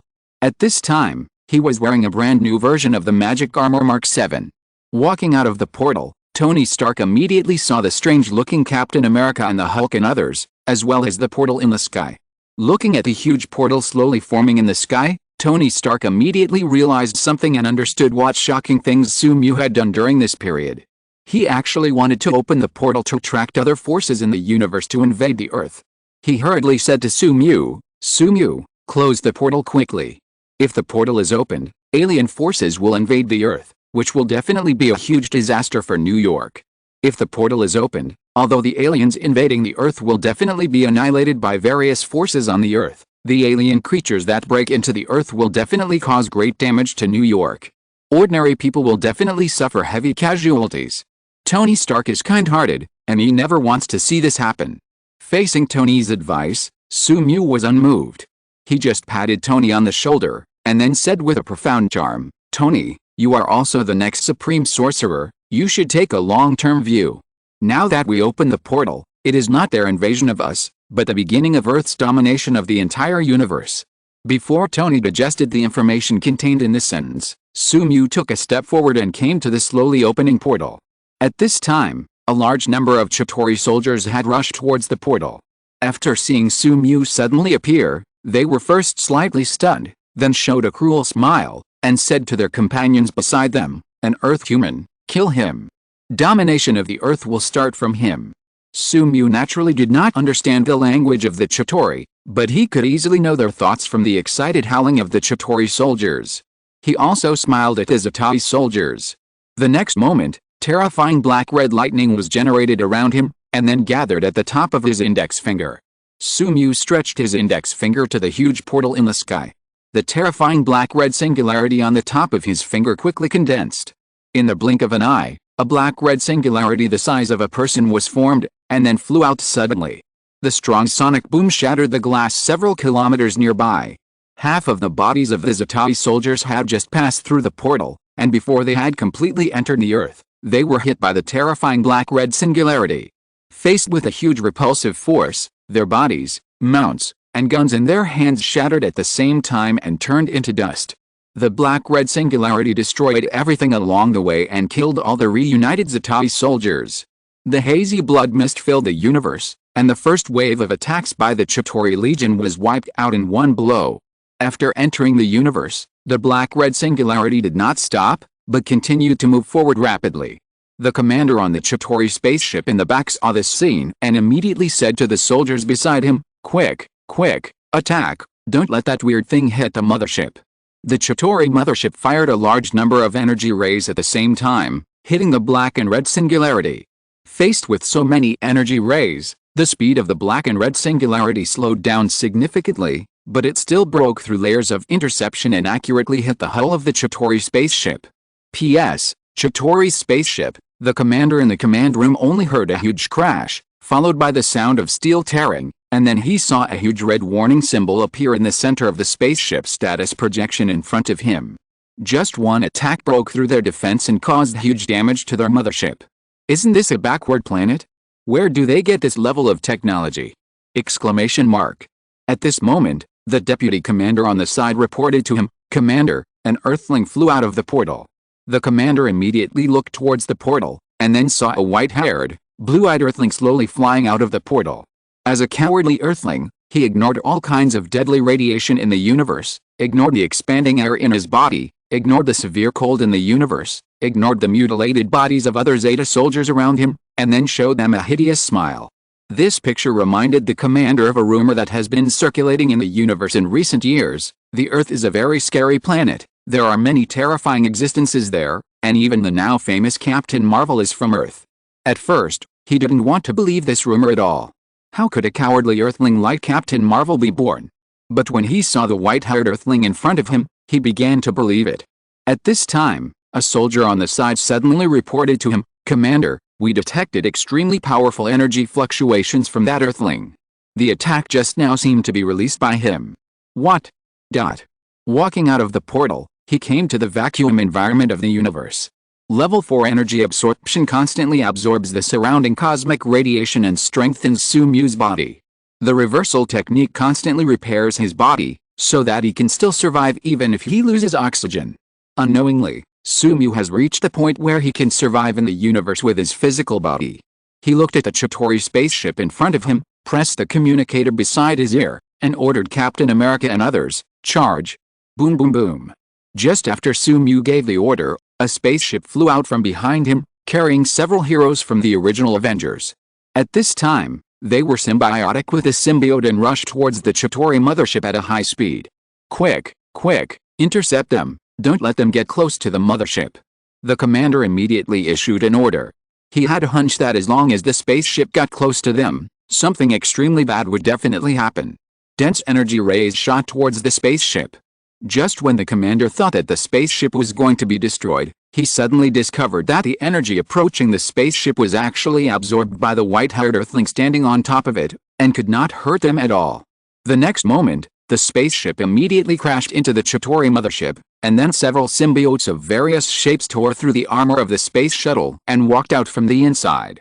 And behind them was the terrifying white-haired Earthling. If you're listening to this novel on a channel other than Fanfic World, it means they downloaded and uploaded it without effort. We cordially invite you to visit our channel, Mundo Fanfic Novelis. There you'll find the original version of this story, and you can explore many other novels of various genres. We're waiting for you to immerse yourself in a world of incredible novels. Chapter 62 Reversal Technique Level 3. Tony Stark stared in amazement as Sumu and the spaceship crashed into the strange mothership in the distance. He initially thought that Sumu opened the portal for fun, which was consistent with his impression of Sumu, but he didn't expect that Sumu's fun was even greater than he imagined. He actually directly invaded in the opposite direction and launched an attack on the cosmic forces. Although Tony Stark was a kind person, he had no kind thoughts about invaders who were not of his own race, so he whispered to himself, "Not bad." Then he also flew into the universe. At this time, Tony Stark learned about the many forces in the universe from Kamartaj, so he had considered the possibility of fighting in the universe very early. At this time, his latest Mark 7, which combined with magic, could fight in the universe for a long time. When Tony Stark arrived at the Chitauri mothership, the battle here had reached its climax. After symbiosis with a symbiote, Captain America and others obtained some of the power of the Hulk. Facing the Chitauri holding energy guns and shooting at them continuously, they rushed over suddenly, and each attack could tear a Chitauri to pieces. The Hulk performed the best. The right that coexisted with him absorbed the talent of Loki Frost Giant, and each attack at this time contained frost characteristics. The Hulk's physical fitness plus the frost ability of the Frost Giant, the Hulk was undoubtedly greatly strengthened. Faced with such a ferocious beast, the Chitauri soldiers shot at the Hulk frantically, but those energy rays could only hurt a layer of symbionts on his body after hitting the Hulk's body, and could not cause any damage to his own body. They could only watch the Hulk rush over and tear them apart. Although the Hulk was enough to scare the Chitauri, the most frightening thing for them was the white-haired Earthling at the end. He was obviously the leader of this group of Earthlings, and he was also the most powerful one. Unlike the Hulk, the energy rays shot at him were not resisted by force, but absorbed by him, constantly strengthening his strength. In addition, even on the battlefield, he was not stained with a trace of dust. All smoke and blood were excluded from his body, and then could not move forward. What's even more terrifying is that he never attacks actively, but when the Chitauri soldiers approach him within 5 meters, they will be chopped into pieces by invisible slashes, and even their entire bodies cannot be left. The 5-meter rotation around this Earthling is like an invisible black hole, constantly devouring the lives of all those who approach. He is far more frightening to the Chitauri than the Hulk. When Tony Stark came, he saw the scene in front of him. When the Chitauri faced Sumu, they were slaughtered crazily. Obviously, they were the invaders and powerful hunters, but now they became prey and had no power to resist. Tony Stark looked at the strange sticky creatures on Captain America and others, and asked Sumu, "What is on Captain America and others? It seems to be some kind of creature." Sumu walked on the battlefield, just like walking on the most beautiful cherry blossom path, careless and extremely comfortable. The attacks from the Chitauri could not hurt him at all. Hearing Tony Stark's question, he explained, "Symbiotes. Symbiosis with the host can copy the host's abilities and enhance the host's physique. Are they conscious?" Looking at the symbiotes in front of him, Tony Stark immediately discovered that this symbiote actually had a strong intelligence. "Yes, give you one? I have mastered the birth method of symbiotes at this time. Although it cannot be mass-produced, it is still easy to provide you with a few." Tony Stark looked at the symbiotes in front of him curiously, and nodded when he heard Sumu's words, "Thank you, I think I can find inspiration for nanotechnology from them." In the mothership control room, the commander looked at the Earthlings who were getting closer and closer to them in the radar projection, with a look of fear on his face. He really couldn't figure it out. It was obviously a planet with a low civilization now. Why did it suddenly develop to such a point? He asked the soldier beside him, "Do you know the identity of the white-haired Earthling?" The soldier immediately replied, "We learned from the database of the Earth Network that the name of the Earthling is Sumu, and he is a level 5 mutant. He possesses extremely powerful strength, I even suspect. Why did you stop? Keep talking. The soldier said tremblingly, I even suspect that he is more powerful than Lord Thanos. The commander suddenly turned his head and looked at the soldier who had just spoken. What did you just say? The soldier was frightened by the commander's ferocious expression, and even his voice stuttered. I suspect that he is more powerful than Lord Thanos. I found in the database of an organization on Earth called SHIELD that a powerful warrior from the Eternals like Lord Thanos died at the hands of Su-Mu, and it was a crushing victory for the Earthling named Su-Mu. The commander stopped talking. He finally understood what kind of monster he was about to face. This was a war doomed to fail. He immediately said to the soldiers, notify Lord Thanos and ask them for support, quickly. Yes.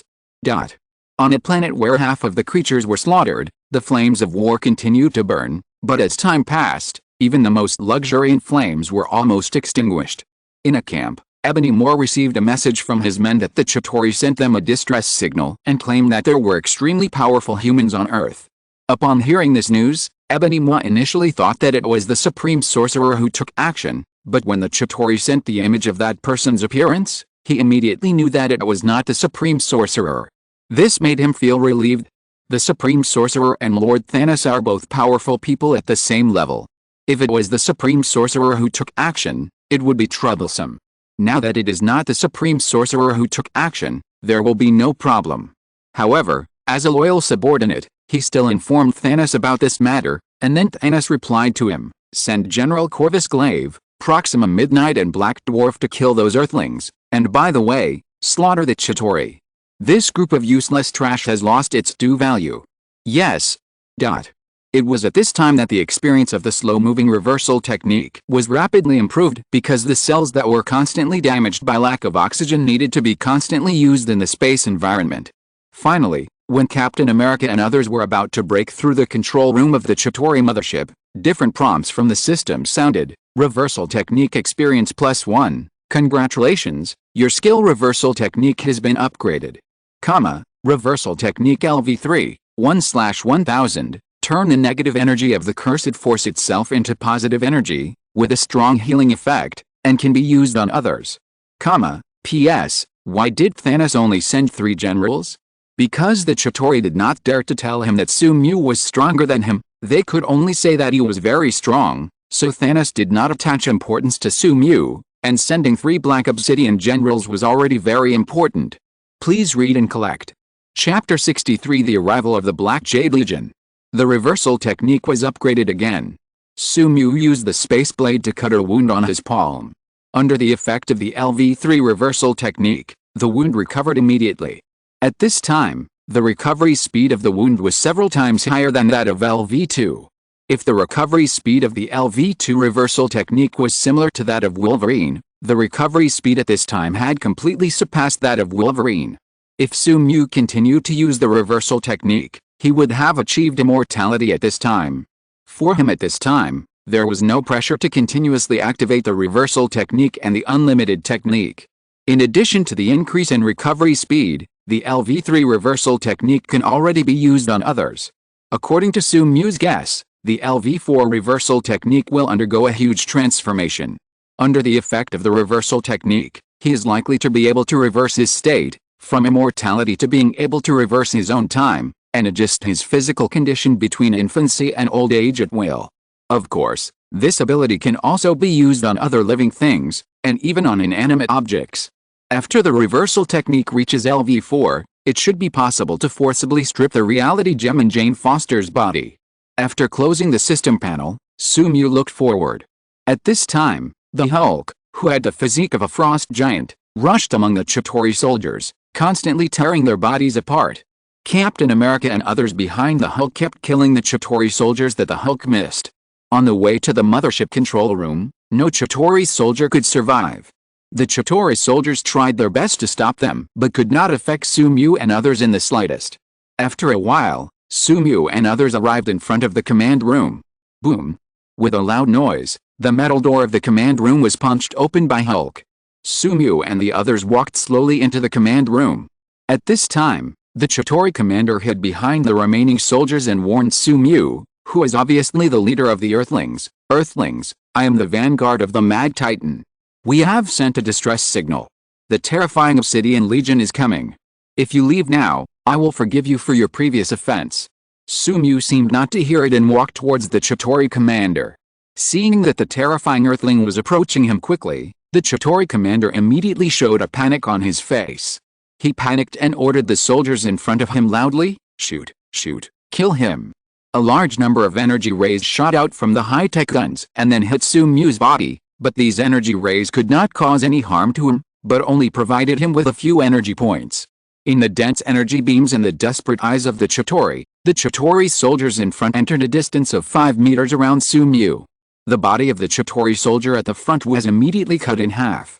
When the upper body was just dislocated and had not yet fallen, it was immediately cut into 4 sections from top to bottom by the next slash. Then the dense slashing enveloped the Chitauri soldiers and completely chopped their bodies. The hazy blood mist floated in the command room, but it could not get close to Sumu at all and was excluded 5 meters away. When Sumu came to the side of the Chitauri commander, all the Chitauri soldiers had died, leaving only the commander alone. Facing the terrifying Earthlings in front of him, under the strong fear and despair, his emotions were out of control as expected. "Don't come over, you monster." Sumu attracted a headset-like machine from the table next to him and then put it in his ears. With the help of the cosmic language translator, Sumu finally understood the words of the Chitauri commander. He hooked his fingers slightly, and the Chitauri commander was imprisoned in the air by the twisted gravity. Under the terrifying force field, the Chitauri commander's body was constantly trembling, and the sound of bones breaking continued to be heard. Sumu smiled gently and said to him, "Look at your ugly appearance, just like a constantly twisting stink bug. It turns out that the invader famous throughout the universe will also cry bitterly." Just when Sumu wanted to say something, a rough voice suddenly rang out in the mothership control room, "Earthling, I order you to put him down. Only the Mad Titan is qualified to deal with the Mad Titan subordinates." In the central area of the control room, a tall humanoid creature with gray skin was projected out by the instrument. He warned Sumu, "Earthling, let him go, give up resistance, and accept Thanos' judgment, so that you can have the chance of survival." In the deep universe in front of the control room, a huge wormhole quickly formed, and a mothership several times larger than the Chitauri mothership flew out of the wormhole. In the control room at the top of them, General Corvus Glaive, Proxima Midnight and Black Dwarf saw the figure of the Earthling who broke through the Chitauri mothership through the projection. P.S. The 5 generals of Star Glory, Black Dwarf. When Black Dwarf issued a notice to the Earthlings, General Corvus Glaive was talking to his wife Proxima Midnight. "The Chitauri are such a bunch of trash that they were defeated by the Earthlings. But no matter how useless the Chitauri are, they are still subordinates of Thanos. The cowardly Earthlings must pay the price for attacking Thanos' subordinates." Proxima Midnight on the side also said, "We will use blood to tell the Earthlings what will happen if they provoke Thanos' army. They don't think that the cowardly Earthlings can resist the attack of Thanos' Obsidian army, and they don't even think that the Earthlings dare to resist them." P.S. The 5 generals of Star Glory, General Corvus Glaive and Proxima Midnight, unlike the Chitauri army, the Obsidian army is the core army of Thanos' army, with a combat power far superior to that of the Chitauri army. They believe that the Earthlings will make a rational choice, give up resistance, and wait for the judgment of the Mad Titan. However, while they were chatting, Black Dwarf, who was talking to the Earthling, suddenly roared, "No, you bastard, you damn bug, I will tear you to pieces." Then they heard Black Dwarf saying to them, "That damn Earthling rejected us and killed the Chitauri commander. He even challenged us to fight against the Great Obsidian Legion." When General Deathly Blade and his wife heard Black Dwarf's words, they also showed anger on their faces. They dared to challenge the Obsidian Legion. It seems that the ignorant Earthlings don't know the reputation of the Obsidian Legion. But even if they don't know, the Obsidian Legion still cannot tolerate provocation. It seems that it's time to let the Earthlings understand the fear of being dominated. Attack the Chitauri mothership and turn the Earthlings on it into cosmic dust. Under the command of the undead general, the energy beam cannon on the spacecraft was rapidly charged. After a short period of energy storage, the terrifying energy beam cannon suddenly fired at the Chitauri mothership. Watching the energy beam streaking across the deep universe and flying towards the Chitauri mothership at high speed, the 3 generals of the Dark Lord smiled brightly at the same time. Just when the three generals of the Dark Lord thought that the Earthlings would be turned into cosmic dust along with the Chitauri mothership in the next moment, they suddenly discovered that the terrifying energy beam had stopped in front of the Chitauri mothership. In front of the energy beam, a white-haired Earthling blocked the terrifying energy beam cannon with one hand, preventing it from advancing an inch. Chapter 64 Kill the Black Dwarf. Proxima midnight. Time went back to a few minutes ago. Facing the threat of Black Dwarf, Sumu suddenly smiled at him, then withdrew the repulsion and put down the Chitauri commander in the air. Black Dwarf watched all this as a matter of course. Facing the Black Legion, any force would compromise, not to mention the cowardly Earthlings. However, he later saw the Earthlings come to the Chitauri commander and point their fingers at the Chitauri commander's skin. With a dazzling light, the huge energy that was forced into the body of the Chitauri commander turned into ashes. After doing these things, Sumu raised his middle finger to Black Dwarf to express his cordial greetings. Tony Stark, who was standing aside, saw this scene and pointed to the spaceship of the Black Legion in the distance, and then said to Sumu, "Is it really okay to provoke them like this? They seem angry. Should we leave here?" Through the glass of the control room, the spaceship in the distance can be clearly seen. After Sumu raised his middle finger, the communication with the spaceship in front was interrupted, and then the main gun of the spaceship in the distance began to charge, and it was obvious that it was going to attack the Chitauri mothership. P.S. Spaceship, Temple II. Tony checked the results of Mark 7's exploration and said to Sumu, "The energy output of their attack this time is no less than that of a nuclear bomb explosion, and it is a continuous energy ray. We can't stop it. I suggest that we return immediately and ask the Supreme Sorcerer to help her resist the Thanos Legion." But he suddenly found that Sumu beside him had opened the portal at some point, walked in, and appeared in front of the upcoming laser beam. He immediately asked loudly, "What are you doing? Come back quickly. Even if you can withstand a nuclear bomb explosion, you can't withstand the energy ray of the spaceship." Compared with nuclear bombs, the energy ray of the spaceship has a higher energy level and more concentrated power. "Open the portal quickly, let's return to Earth together, and the Supreme Sorcerer will solve all problems." Before he finished speaking, the terrifying energy ray shot out from the main gun of the spaceship, instantly crossing a long distance and coming to the front of the Chitauri mothership. Compared with the thick energy ray, Sumu, who was blocking him, was like an ant trying to stop a chariot, and was about to be crushed to death in an instant. Tony immediately opened a portal, wanting to bring Sumu back and forth, and teleport to Earth. Even though the power of the Mark armor was greatly enhanced by the combination of magic, it still couldn't shake Sumu at all. At the moment when the two of them were frozen and delayed, the energy ray in the distance had arrived, and was about to cover Sumu and the others. Tony Stark shouted loudly, "No!" He wanted to release the portal, but it was too late. The next moment, the energy ray hit them instantly. Tony Stark could only pray that the Mark armor and Sumu's physical fitness could withstand the energy ray for a moment, so that they still had a chance of survival. But when the energy ray came into contact with Sumu, it suddenly stopped.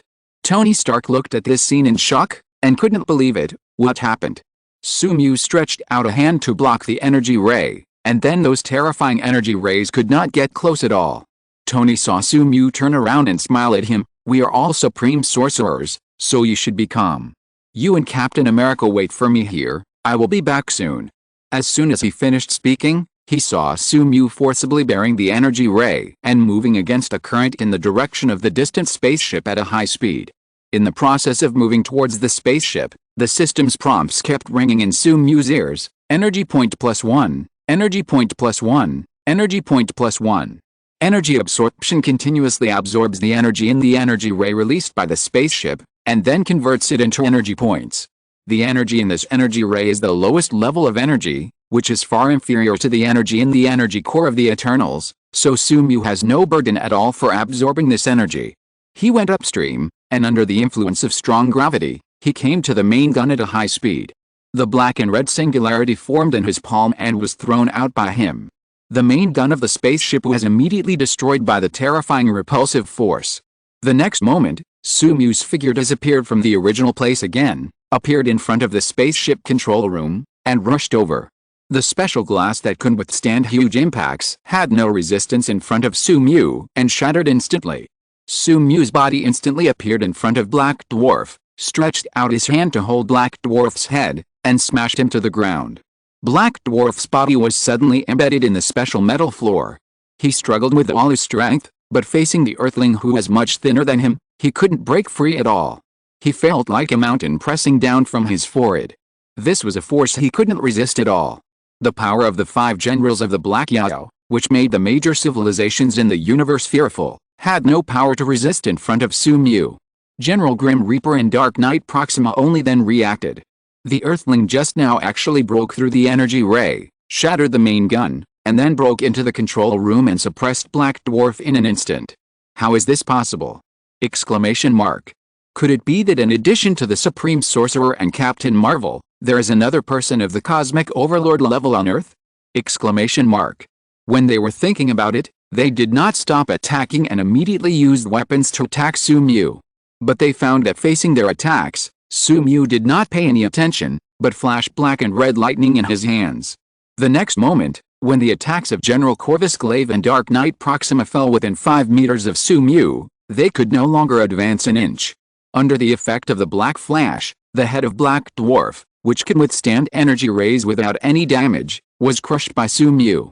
Standing up, using the unlimited technique to peel off the blood in his hands, Su Mu looked at the 2 people in front of him who were facing a great enemy, and smiled gently. "You want me to surrender?" General Corvus Glaive and the other 2 looked at each other, and immediately separated from the 2 lines of defense to attack Su Mu. General Corvus Glaive took the lead, wielding the warblade that was said to be able to cut atoms and slashed at Su Mu.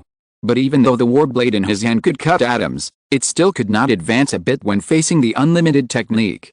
Su Mu stretched out his hand and the terrifying repulsion casually knocked General Corvus Glaive away, and the huge force made him break through the wall and fly out of the control room. Then Su Mu turned around and chopped, and Dark Knight Proxima wielded a spear to attack as well.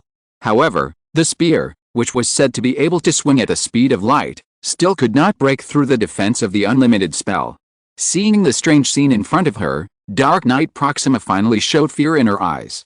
Even when facing Lord Thanos, she had never felt such a strong sense of oppression. Looking at the white-haired Earthling in front of her, she questioned, "Who are you?"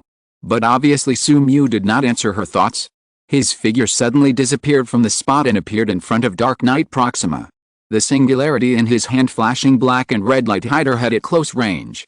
The next moment, her head was instantly shattered, a lot of blood splattered, and a huge pit appeared in the floor below her original head. General Dark Knight also rushed over at this time. He had just rushed into the control room and saw his wife die tragically. "No!" he roared in grief, and then rushed towards Su Mu like a moth to a flame. Please keep reading. Chapter 65, Killing the Corvus Glaive. General Corvus Glaive was extremely sad, his face was distorted violently, his ugly appearance was even more embarrassing, and it formed a huge contrast with Su Mu who was still smiling gently. The warblade tore through the air and slashed towards Su Mu with a huge whistling sound. However, this attack that could easily break through the Hulk's defense stopped 5 meters in front of Su Mu. Looking at General Corvus Glaive who kept making unknown angry calls in front of him, the gentle smile on Su Mu's face gradually deformed and began to be happy. He deliberately lowered the distance of the unlimited spell to create the illusion that the defense was being broken by General Corvus Glaive's attack, and said slightly exaggeratedly, "It's so scary, you're about to cut me, don't come over." General Corvus Glaive, who was overwhelmed by rage and hatred, naturally did not notice the teasing in Su Mu's eyes. When he saw the enemy who killed his wife getting closer and closer, his face gradually showed excitement. "We can win. His defense is not truly invulnerable." General Grievous swung his glaive quickly, stirring up a gust of wind in the control room. Every time he swung his glaive, Su Mu would simultaneously reduce the range of the unlimited spell, and soon General Grievous came to Su Mu. Seeing that he had finally come to Su Mu's side, General Grievous could no longer suppress the excitement on his face, and he shouted loudly, "You lowly earthling, go to hell." Looking at the glaive approaching him rapidly, Su Mu cooperated with a horrified smile, and at the same time seemed to be in a panic, and at the same time, he stretched out his palm seemingly randomly to resist the attack of the glaive. Seeing this scene, General Grievous could already foresee the scene of the glaive in his hand cutting off Su Mu's arm and then splitting him into 2. The revenge for the murder of his wife would be avenged immediately. But the next moment, as if by coincidence, The glaive that broke through the speed of sound was blocked by a slender index finger with distinct bones, and then in the unbelievable eyes of General Grievous, it suddenly stopped from extremely moving to extremely quiet. Then he saw the Earthling in front of him finally couldn't hold back his smile. The previous panic and despair disappeared, turning into teasing and amusement. Ha ha ha, your expression is so funny. You don't really think you can win, do you? Su-Mu covered his stomach and looked at the excitement on General Grievous' face with a bit of dullness and a bit of confusion. He couldn't control himself anymore and laughed while covering his stomach. General Grievous finally realized that he was being fooled. In the mockery of Su-Mu, he finally lost his mind completely. He roared and used all his strength to chop at Su-Mu again. However, the war blade that was enough to cut off the atom was still stopped by an index finger and could not move forward any further. The seemingly weak index finger actually resisted the war blade, and there was not even a trace of white mark on the skin on it. Seeing this absolute gap, General Grievous shouted in despair, "No!"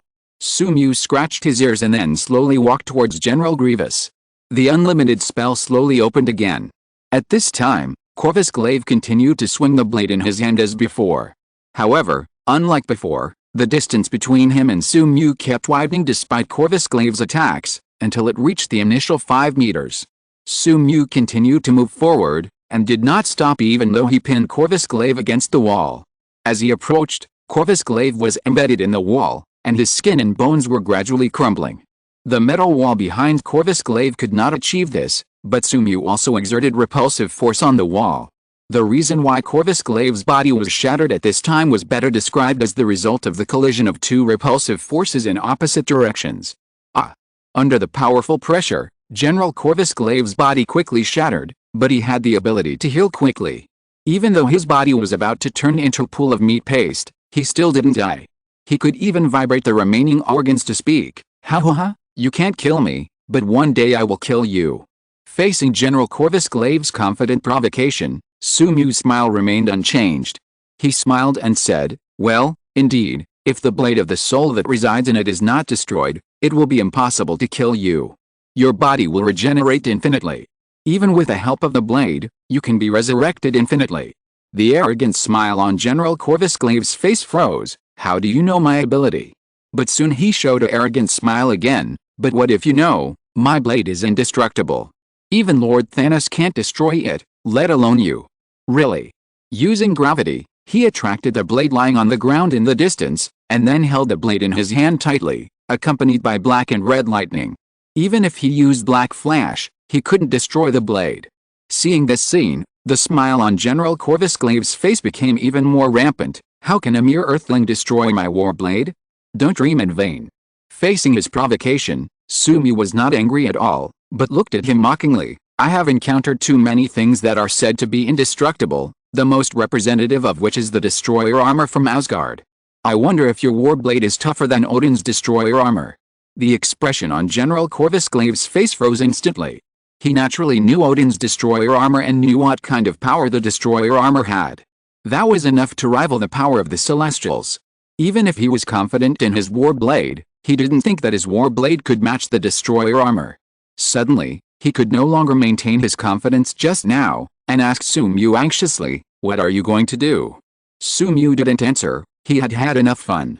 He held the palm of General Corvus Glaive's war blade and exerted force again, but unlike before, first the azure aura condensed in his palm, followed by the black and red aura. Then the two collided and blended with each other, and a terrifying purple illusion sphere was generated in Su-Mu's palm. Virtual style. Facing the illusion sphere that was enough to penetrate space, the indestructible battle blade that was given high hopes by General Corvus Glaive immediately collapsed visibly. The parts touched by the purple illusion sphere were immediately annihilated, and not even a trace of debris could be retained. During the process of the battle blade being annihilated, General Corvus Glaive let out a desperate and painful wail. His soul was lodged in the battle blade, and during the process of the battle blade being annihilated, his soul was also annihilated. In particular, I don't know if it was Su-Mu's bad taste. He could obviously annihilate the battle blade instantly, but he had to do this process slowly. Finally, after a few minutes, General Corvus Glaive's painful wail stopped, and he kept squirming in the repulsive field. The flesh and blood that tried to recover stopped moving, and fell into absolute silence. General Corvus Glaive, the most powerful of the 5 black generals, and the #1 general under Thanos, who was known as Immortal, was easily killed by Su-Mu. Please keep reading. Chapter 66. The next character template is about to be opened. Su-Mu activated the energy in his body, and under the precise control of the 6 eyes, he infused it into the bodies of General Grim Reaper and the other 2. Under the burning of the energy, his body, along with the splattered broken flesh and blood, turned into ashes. After dealing with the bodies, through the perspective of the 6 eyes, Su-Mu found that many soldiers of the Black Legion were rushing towards him. As the most elite troops under Thanos, even though their leader was dead and they knew they were invincible, they still rushed towards the enemy. P.S. Black Legion, facing so many enemies, if it was before, Su-Mu might have used the virtual style to send them off, but now he had a better idea, to subdue the Black Legion without destroying the spaceship. After all, he still had a use for the spaceship, and it couldn't be completely destroyed. When the soldiers of the Black Legion were about to approach him, he stretched out his right hand, raised his index and middle fingers, and then wrapped his middle finger around his index finger. After completing the simple pre-seal, he said lightly, "The field is unfolded, infinite space." The energy in the body is completely boiling, quickly transformed into pure mantra power, and then consumed immediately. Endless information enveloped the entire spaceship, and any creature inside was pulled into the inner side without a lower limit, forced to accept countless repeated perception and conduction, generating a lot of useless information. At the moment the field was unfolded, all the soldiers of the Black Obsidian Legion stopped moving. Seeing the scene in front of him, Su-Mu showed a bright smile on his face, and then his body instantly disappeared from the spot and appeared 5 meters away. He kept flashing, coming to the side of the Black Obsidian Legion soldiers, and infusing energy into the bodies of the Black Obsidian Legion soldiers. As Su-Mu's figure kept flashing, rays of light burst out from the inside of the spaceship. That was the energy bursting out from the bodies of the Black Obsidian Legion soldiers, turning them into ashes. The energy needed to kill the soldiers was just a drop in the bucket for Su-Mu, and even the energy in the energy rays of the spaceship that he had absorbed before was enough for him to turn all the soldiers into ashes. Under the continuous use of the teleportation ability of the level 4 unlimited spell, Su-Mu was like a ghost, passing through all areas of the spacecraft in a short time, and finally returned to the control room again. In a short time, all the soldiers of the Black Obsidian Legion were eliminated by him, leaving nothing behind except for some remaining ashes. In the control room, Su-Mu paused for a moment, because the physical load caused by continuous space jumps was quickly restored under the effect of the reversal spell. In an instant, he returned to his peak state again. After dealing with all the enemies, Su-Mu opened the portal to the Chitauri mothership, allowing Tony and others to enter the spaceship called Temple II. He asked Tony, who had just entered Temple II and kept looking around, "Tony, do you have any way to control this spaceship?"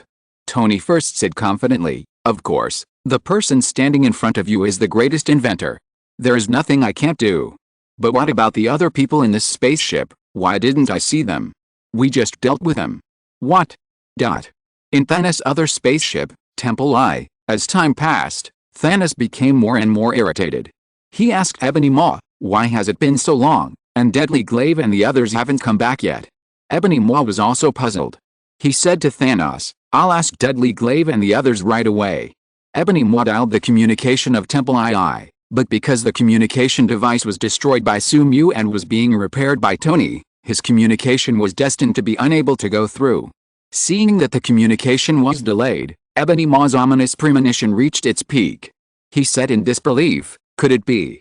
He immediately called up the surveillance inside Temple II, so he and Thanos saw the white-haired Earthling who was swimming upstream against the energy beam, the Black Dwarf whose head was crushed, the Dark Knight Proxima whose upper body was destroyed by the terrifying repulsive force, and the Corvus Glaive who was squeezed by the terrifying repulsive force and whose body was constantly collapsing and reorganizing, and even his last indestructible battle blade was destroyed by the terrifying purple sphere.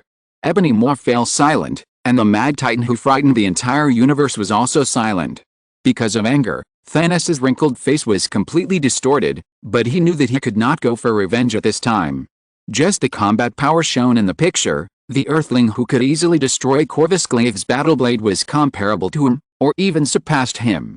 Moreover, this was only what the Earthling showed. It was obvious that he was hiding more, and Corvus Glaive and others could not let him exert his full strength. In the dead silence, the anger on Thanos' face gradually faded and turned into calmness. He couldn't go for revenge immediately, he still had a greater task to do. So he could only helplessly say to Ebony Maw, "Find the Power Stone with all your strength. Only after we get the Power Stone can we invade the Earth." Faced with this terrifying white-haired Earthling, even the Mad Titan, who frightened all the major forces in the universe, acted recklessly, and killed countless lives, had to lie dormant. There was no other reason, he just couldn't beat him. Thanos, admit defeat. Hearing Tony's reply, Sumu was very happy, and then asked him to repair the spaceship control room and teach Black Widow and others how to control the spaceship. In the future, this spaceship will serve as the base of the S.H.I.E.L.D. Bureau for a long time. If it is used as the base of the S.H.I.E.L.D. Bureau, then the name of the spaceship will have to be delayed. Temple II is obviously not suitable. Sumu thought for a moment and finally decided on the name of the spaceship, which is the Ark. The savior ship that brings peace to the major forces in the universe in the future. Leaving Tony and others in the spaceship, Sumu opened the portal and returned to the top floor of the Stark building. He came to the portal generating device, and the mind gem flew out of the pocket space. A large amount of energy wrapped around Sumu's arm with the mind gem as the center. Sumu suddenly stretched out his hand, passed through the extremely solid energy shield, and took out the space cube. Feeling the huge space energy contained in it, Sumu's fingers exerted a little force, and in the black and red electric current, the space cube was completely crushed by him, revealing the blue cosmic stone hidden in it. Under the effect of the unlimited spell, the two cosmic stones slowly rotated with Sumu as the center, and huge energy was infused into Sumu's body from the inside of the cosmic stone. Energy point +1, energy point +1, energy point +1. The system prompt sounded continuously in his ears. After Sumu's body reached the limit again, he had absorbed a huge amount of energy. These energies plus the continuous accumulation in the past few days have greatly improved the template fusion degree. Template fusion degree. 91%. The template fusion degree is about to reach 100%, and the next character template will be unlocked. Sumu's mouth curled up slightly, and he was in a good mood. However, there was something that could make him feel even better. He opened the portal, entered the space carrier, and said to the very technical Agent Hill, "Tell me where the major generals of the military are now." Please keep reading. Chapter 67. The killing begins. The first general dies. After establishing the shield, Sumu ordered Agent Hill to use all resources to find the whereabouts of the generals who had participated in the plan to encircle him. Sumu is not a big-hearted person. He did not retaliate when he was maliciously hurt. The reason why he spared the lives of those generals before was that he did not know their specific locations. Now with the resources that originally belonged to S.H.I.E.L.D., it is easy to find the whereabouts of those generals. Not long after, Agent Hill handed Sumu a tablet computer with red marks all over the map on it. These red marks are the current locations of those generals. Looking at these marks, Sumu smiled brightly, and he was going to return the gift. In a hidden military base, the general in charge of this military base was attending a meeting in the conference room. This is also the third meeting held by the military against the White Devil. The goal of previous meetings was undoubtedly such a big event as disputes with other countries. There has never been a meeting for a single person, but for the White Devil, they have held several meetings, which has never happened before.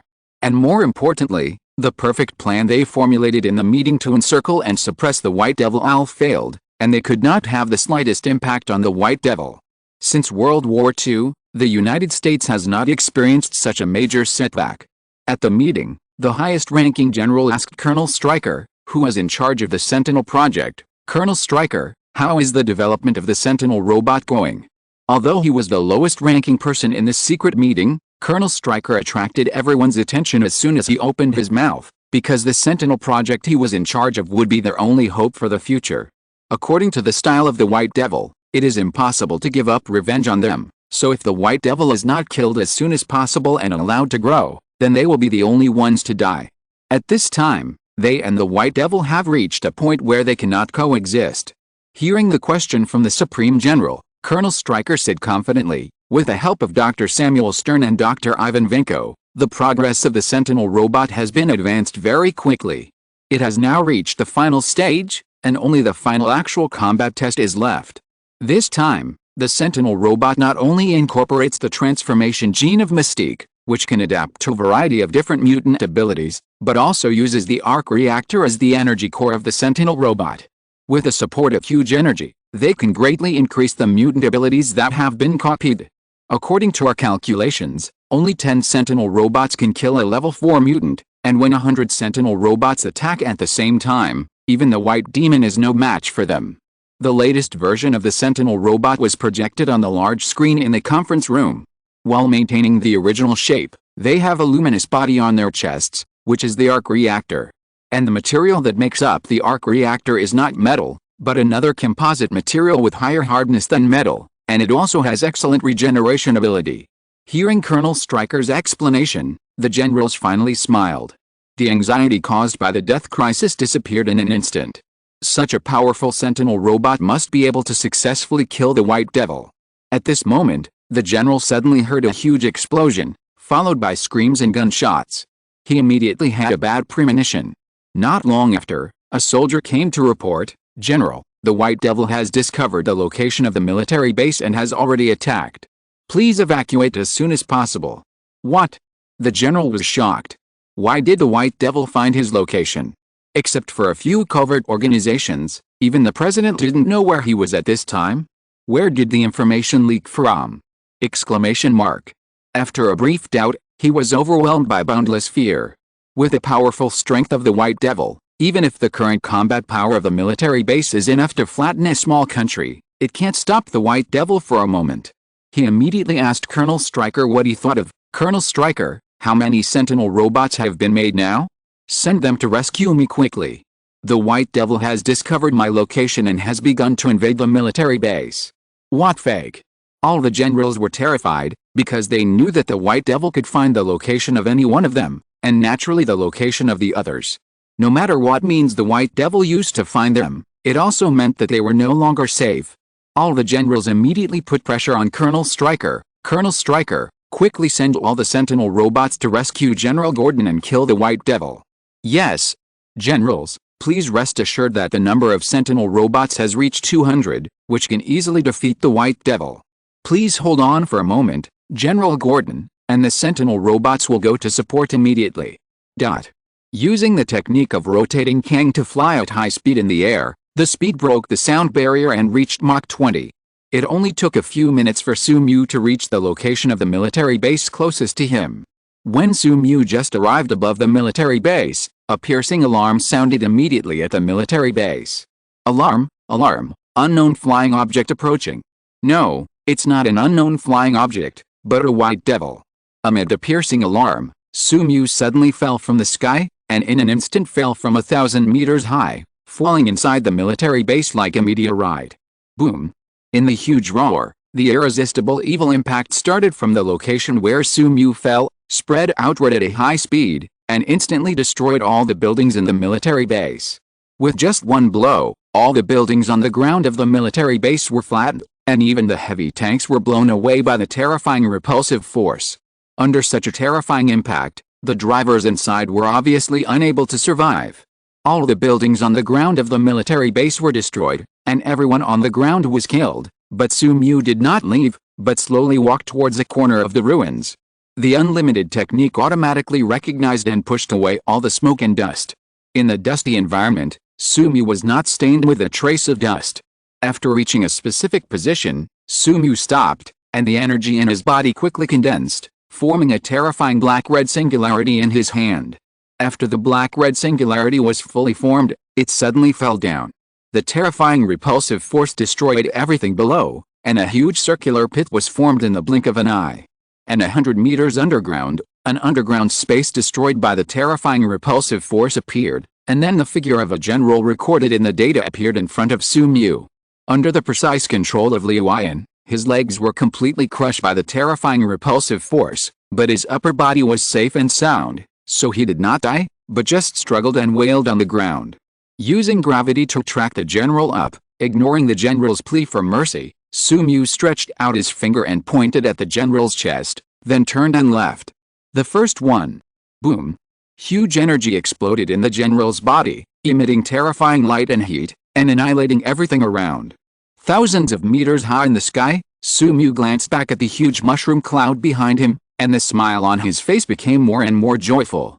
The next moment, his body broke through the sonic boom and moved towards the next target location at a high speed. Please keep reading. Chapter 68 The White Devil, the focus of the world. A few minutes later, Sumu arrived at the next military base. Above the base, he ignored the high-yield missiles attacking him and the shooting of many soldiers below, and stood in the air. The energy in his body boiled and consumed quickly. The black and red singularity in his palm grew larger and larger until it reached half the size of a person and stopped. Spell reversal he experienced +1. Spell reversal he experienced +1. Spell reversal he experienced +1. With the continuous prompts of the system and the desperate gaze of many soldiers, the black and red singularity turned into a stream of light and fell from the sky, and then fell to the ground. Boom. When all the sounds disappeared and the smoke and dust completely dissipated, the original military base completely disappeared, leaving only a huge circular pit. After confirming that the second general was completely dead, Sumu took a step forward and flew towards the military base closest to him again at a high speed. Repeatedly. Sumu's behavior was immediately noticed by major media, and some media even rushed to the ruins of the military base for live broadcast. The most eye-catching one among them was a familiar figure to many viewers, the rising star in the news industry, Eddie Brock. He had previously taken a reversal of the spell he from Sumu, and his flesh, blood, and bones were crushed by the powerful repulsion. However, under Venom's best efforts to treat him, he finally survived after lying in bed for 2 weeks. However, this blow did not make him give up reporting on the White Devil. He could not do without his reputation, and naturally he could not do without the White Devil who brought him all this. He stood in front of the camera and said to the audience, "The White Devil suddenly attacked our military base an hour ago. According to our speculation, the White Devil's behavior this time should be in retaliation for the previous attack on him by the military. In just 1 hour, he has destroyed 5 military bases and caused tens of thousands of casualties. I don't know if the White Devil's behavior at this time means that he wants to officially declare war on the government and kick off the battle between mutants and ordinary people." At the Xavier School for Gifted Teenagers, Professor X saw the news report in front of him with a serious face. The situation he was most worried about had happened. The behavior of the White Devil has begun to affect the entire mutant race. His actions have seriously undermined the peace between mutants and ordinary people. Beast Tank, who was covered in blue hair, came over from a distance and said to Professor X, "Professor, the military has warned us to help them kill the White Devil, otherwise they will regard mutants as going to war against ordinary people." Beast Tank's words finally made Professor X determined. He said to Hank, "Get ready to attack, we must stop him. But the White Devil is too powerful, we are not his opponents. He even easily defeated the alien forces that wanted to invade the Earth. Judging from the combat effectiveness he showed, his strength has been greatly improved again. No, Hank, we have to do it. This is for the future of mutants and for our future." Under the persuasion of Professor X, Beast Tank finally agreed to send a message to the X-Men. Later, Eddie Brock, who was reporting on the ruins of another military base on the plane, received an official message. He immediately said to all the viewers watching the live broadcast, "Please don't worry. The X-Men sent us a message that it was the White Devil's own intention to destroy the military base, not the intention of the mutants, and the war between mutants and humans will not break out." And the X-Men also said that they will join the military to encircle and suppress the White Devil and kill him completely. The military also said that they have mastered enough weapons to defeat the White Devil. This time the White Devil will definitely not escape, and he will eventually be eliminated. After seeing Eddie Brock's report, various voices on the internet boiled. First, there were supporters of the White Devil, but most of them were fence-sitters who were afraid of being liquidated when the White Devil ruled the world. They said on the internet, "I will always support the White Devil, and he will defeat the incompetent military and government." But privately, they wished that the White Devil would die. In addition to this group of people, there are also some absolute supporters of the White Devil. Except for a few fanatical ordinary people, most of them are mutants, and most of them have been persecuted by the government to varying degrees. They keep making comments online, "Incompetent officials and governments, the savior will lead us to declare war on the officials. We will overthrow the incompetent government and build a world where mutants are no longer persecuted. Yes, the savior will lead us to revenge, long live the savior." The opponents of the White Devil are constantly boasting on the internet, constantly saying that the White Devil will die under the siege of the X-Men and the officials. They keep cheering and saying that after the White Devil dies, the world will return to peace again. Those damn mutants can't make any waves after all. Among them, in a secret room, Polaris and her companions are also watching the live news. Her companions want to go to help Sumu, but are stopped by Polaris. Looking at her companions who were questioning her, Polaris had no words to say. She had said countless times that Sumu was different from what they imagined.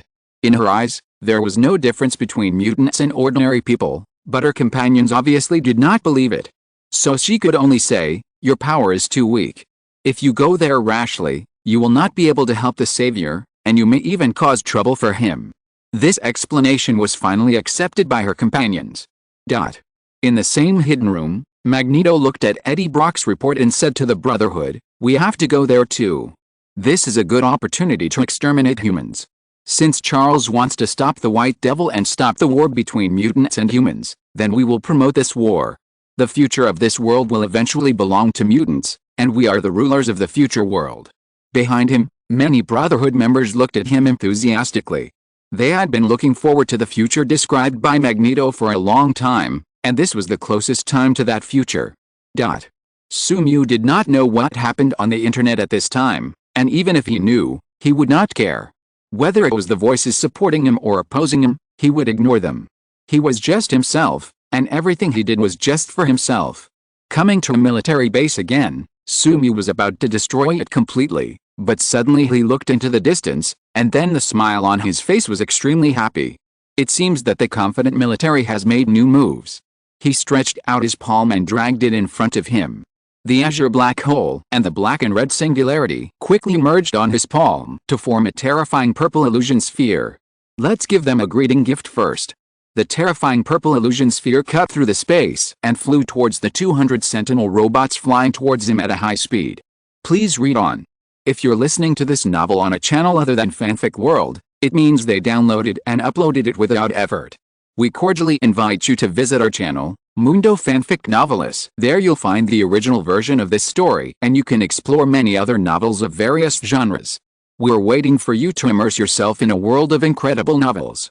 Chapter 69, The Technique is transformed to level 4, Earth-shattering star. The speed of the virtual was extremely fast. Even though many Sentinel robots dodged immediately, dozens of them were still hit. Some of these dozens of Sentinel robots were directly destroyed, leaving no trace of wreckage, and some of them were mostly destroyed. Sumu casually hid and stopped the seemingly unstoppable offensive of the Sentinel robots, giving a heavy blow to the generals who were watching the battle from a distance. Some generals immediately questioned Colonel Stryker. "Colonel Stryker, didn't you say that the material of the Sentinel robot has been qualitatively improved? Why is it still vulnerable to the attack of the White Demon?" Colonel Stryker looked ugly, and he explained, "The strength of the attack of the purple sphere of the White Demon is higher than we imagined.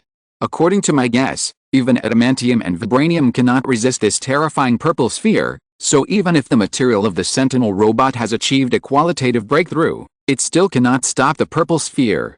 But please rest assured, generals, according to the strength of the purple sphere, even the White Demon cannot release such a terrifying move continuously, and his other abilities are extremely difficult to destroy the current Sentinel robot, and he will eventually be killed by the Sentinel robot."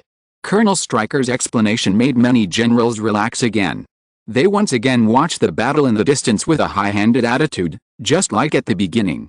Sure enough, the part of the robot that was not completely destroyed by the purple sphere was regenerating rapidly, and unknown non-metallic substances on the body appeared out of thin air to make up for the vacancy of the body. Sumu also noticed this phenomenon. He looked at the Sentinel robot in front of him with interest. The appearance of the robot in front of him has changed greatly from the first generation, and has completely changed into the appearance of the Sentinel robot in Days of Future Past. However, unlike the Sentinel robots in Days of Future Past, there is an additional glowing arc in the center of their chests, which is the arc reactor. The Sentinel robots at this time have been transformed by the Big Boss and Ivan Vanko, and have obviously improved a lot. And according to Sumu's guess, Mr. Fantastic also did this, because under the observation of the Six Eyes, he found that these Sentinel robots are equipped with a lot of additional devices, one of which is the Space Disruption Device and Mutant Suppression Device that are very familiar to him. Oh, interesting. He gradually became excited. Facing the surging Sentinel robots, Sumu did not dodge, but rushed directly to them. He instantly came to the front of the Sentinel robot and punched it. Boom! The black and red lightning covered the entire sky nearby. The Sentinel robot was hit head-on by the black flash and immediately flew backwards. Its body continued to shatter during flight and destroyed the Sentinel robots in its flight path. After using the black flash, Sumu entered the zone state and rushed straight up. The unlimited technique was opened, and Sumu instantly appeared 5 meters away. The next moment, he stretched out his palm and held down the head of the Sentinel robot against the hot energy ray shot out from the chrysanthemum face of the Sentinel robot. A black and red singularity was generated in the palm of his hand, hitting the head of the Sentinel robot face to face. At such a close distance, it was hit by the technique reversal even if the upper body of the Sentinel robot was completely shattered. But even so, the Sentinel robot still wanted to regenerate, but it no longer had a chance. The unlimited space slash continued to hit the body of the Sentinel robot, destroying everything within a 5-meter range centered on Sumu. The general saw the familiar scene of slaughter and cast questioning eyes towards Colonel Stryker again, but Colonel Stryker was well prepared and responded confidently, "Generals, please watch the next performance of the Sentinel robots." Buzz! The harsh roar emanated from many Sentinel robots, shaking the surrounding space. This strange vibration not only disrupted the space, forcibly cracked Sumu's unlimited technique, but also instantly suppressed his mutant ability. Hundreds of Sentinel robots were arranged in a special formation, locking Sumu in it like a cage. The power of the mutant suppression device and the space disruption device was geometrically improved under the special formation. If other mutants encountered this situation, they would not be able to resist at all. Even Sumu's mutant ability was suppressed when the suppression device was just activated. However, at this time, the 6-eye skill had reached level 4, and the accuracy of energy control was also exponentially improved compared to the original. At the moment the suppression device was just activated, he completely adapted to the current situation. However, he did not show it, but let his body fall, and let hundreds of Sentinel robots attack him together. Not only because these attacks could not hurt him at all, but also because the system suddenly sent a prompt, "Spell Transformation Kang Experience +1, congratulations, your skill Spell Transformation Kang has been upgraded. Spell Transformation Kang Level 4, 1/5000, create a strong suction force, turn the distance between multiple objects into negative infinity, create a small black hole, and the extreme repulsion is enough to compress the space. When using the Spell Transformation Kang to fly, the Spell Transformation Kang experience has been continuously improved. Until now, the Spell Transformation Kang has finally been upgraded again. Moreover, this upgrade has an additional new change, that is, the teleportation of the Spell Transformation Kang is no longer a very high-speed movement, but a real space jump. The gravity that has been increased again can distort the time and space of two places and overlap the space of the two places. Although it is not as good as the absolute control within the range of the unlimited spell, it is enough to greatly enhance Sumu's speed. And, increasing the gravity several times again undoubtedly made the skill King, which was gradually eliminated as Sumu's strength increased, exert its great power again. When the sharp arms of many Sentinel robots were about to pierce him, and when many generals and Colonel Stryker showed extreme joy and thought that the White Devil was finally going to be killed, Sumu's body went from extremely active to extremely quiet, and stopped in an instant. He looked up at the sky, looking at hundreds of strengthened Sentinel robots, with a hideous arc at the corner of his mouth, and said with a bad taste, "Earth-shattering star." Boom! A huge blue vortex quickly emerged in front of Sumu, and then sucked everything in. P.S. Earth-shattering star, turn this black sphere into black and blue, and expand its volume several times, it will reach Sumu's level. Whether it was the Sentinel robots that used sharp arms to attack him, or the scorching energy rays, or even the surrounding sunlight from the sun, they were all attracted by the terrifying gravity and could not escape. The azure vortex gradually turned into dark blue, and the color continued to darken until it turned into black blue, like a real black hole swallowing up everything around it. Please keep reading. Chapter 70, Virtual Style Level 2. Under the disbelief of the generals and Colonel Stryker, the ground was torn apart by the powerful gravity, and the military base below was instantly destroyed. The buildings on the ground and the rocks below were also sucked into the terrifying black hole. The sentinel robots above Sumu were naturally no exception. First came the energy ray that arrived first, followed by the sentinel robot closest to him, and then the sentinel robot farthest away. During this time, the sentinel robots farthest away obviously discovered something was wrong, and they immediately fled far away. However, even if they kept changing their forms, no matter what kind of mutant abilities they used, they could not escape the range of gravity and were constantly pulled towards the terrifying black-blue black hole by the powerful gravity. After a while, a huge sphere appeared above the military base, and a large number of sentinel robots exposed on its surface kept struggling. They either transformed their own forms into ice, or into fire, or into other substances, but no matter how they kept changing, they could not escape from the powerful gravity. Facing gravity, one of the four fundamental forces of the universe, even though the sentinel robots have multiple variant abilities and can enhance these variant abilities through the arc reactor, it still has no effect. Seeing this scene, the generals who were watching the battle through the surveillance satellite could no longer sit still. The previous calmness and composure disappeared, just like the first encirclement and suppression of the White Devil. When they saw the White Devil walk out of the nuclear bomb, their mood also changed in a similar way. The generals immediately questioned Colonel Stryker again, whether there was a corresponding way to deal with this situation, but unlike the previous times, Colonel Stryker looked at the screen in front of him with a gloomy face and could not speak for a long time. Seeing this, the generals suddenly turned pale, and the smart ones had hung up the communication, evacuated the military base, and went to other places for refuge. The third combat meeting against the White Devil ended in absolute failure again. A large amount of matter was attracted by the reversal of the Arcane, and then gathered with a black and blue vortex as the center.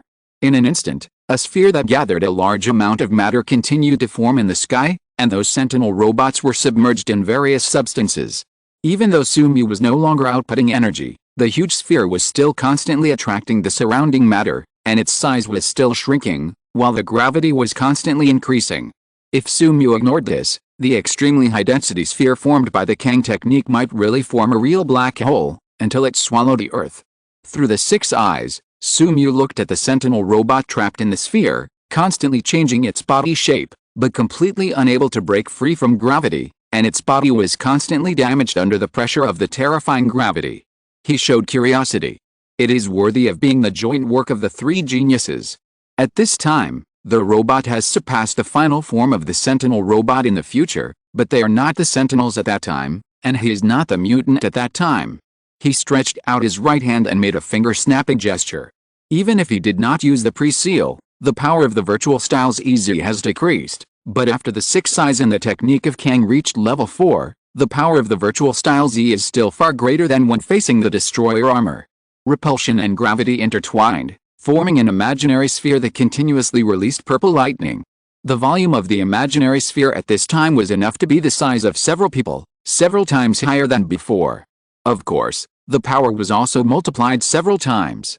The terrifying imaginary sphere broke through the space, and then instantly destroyed the extremely high-density sphere that was about to form a black hole, piercing through the desolate desert, and then escaped from the Earth's gravity and disappeared at the end of the field of vision. After releasing the powerful virtual style, Sumu's mind sounded the system's prompt, Virtual Style Experience +1, congratulations, your skill virtual style has been upgraded. Virtual Style LV2, 1/300, overlap the following technique Kang and the reversal technique E to form an imaginary mass, releasing an energy wave that can cut through space, and can manipulate the imaginary mass to a certain extent. After the virtual style was upgraded, a large number of memories appeared in Sumu's mind again. With the help of the 6 eyes, all memories were completely absorbed in an instant, and Sumu released the virtual style again. The 2 small spheres slowly blended in his hands to form an imaginary sphere the size of a thumb. However, unlike at level 1, Sumu felt that he could make more changes to the purple imaginary sphere. The imaginary sphere in his hand gradually twisted, and finally broke away from the sphere, becoming a slender shape, and finally held in Sumu's hand like a small dagger. Looking at the dagger constructed of imaginary mass in his hand, Sumu was more looking forward to the higher level of virtual style. While the power of the LV2 virtual style was improved, the manipulability was also greatly improved. So what changes will happen to the LV3 virtual style? Controlling the dagger composed of imaginary mass and preventing it from hurting himself, Su-mu then threw the dagger down. The dagger immediately broke through the sound barrier, fell on the ground, and then went hundreds of meters underground. As it fell, it just hit the general who wanted to escape through the secret passage, and his body was completely destroyed. Next, after dealing with the generals of this military base, Su-mu continued to fly to the next location at high speed. And because the level of the Kang technique was upgraded, his speed was also increased again, reaching Mach 100. Although this speed is not as good as those speedsters with super speed, it has surpassed most superheroes. And Su-mu can not only use the Kang technique to fold space, but also use the unlimited technique to control space. When the portal is upgraded again, he can use the portal to reach any corner of the universe. Coupled with the extremely amazing reaction speed of the LV-4 Six Eyes, even speedsters will be easily killed by him after approaching Su-mu. After the Kang technique was upgraded, the speed of killing became faster and faster. In just a few hours, Su-mu killed most of the generals. After arriving at the last military base, Su-mu was about to throw the imaginary sphere in his hand, and found that a plane full of futuristic technology appeared in front of him. Then the plane stopped in front of him, and several mutants in yellow uniforms walked out of the plane. They were the X-Men. Professor X and others stepped down from the Blackbird fighter plane and set their sights on the white demon floating in the air, like a god on Earth. Professor X took the lead in saying to the white demon, "White demon, stop. What you are doing now will undoubtedly destroy the balance between mutants and humans. Do you want to promote World War III?" Facing Professor X's questioning, Su-mu did not respond. He ignored Professor X and just curiously stared at the Phoenix Girl behind Professor X. In the energy vision of the Six Eyes, the Phoenix Girl was much taller than what the naked eye saw. Huge energy spread outward from her body, like a huge phoenix sitting on the ground. This aroused Su-mu's interest. At this time, the Phoenix Girl was obviously blended with the Phoenix Force and could control the power of the Phoenix Force, which could already pose a slight threat to him. But it was only a trace. No matter how powerful the Phoenix Force was, what was in front of him was just a tiny fragment. He suddenly wanted to try to strip the Phoenix Force from the Phoenix Girl and control this power for him. P.S. A new template is about to be opened. Guess what it is? Please keep reading. Chapter 71 Template Fusion Degree 100. Please read on. Seeing Professor X being ignored, the hot-tempered Wolverine immediately rushed up and said to Professor X, "Professor, why waste time talking to him? Jean has completely mastered the Phoenix Force. As long as we help Jean kill him, all problems will be solved."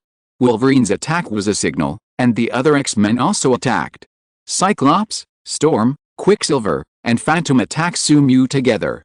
Among them, the only one Su-mu cared about, Phoenix, floated in the low sky, confronting Su-mu.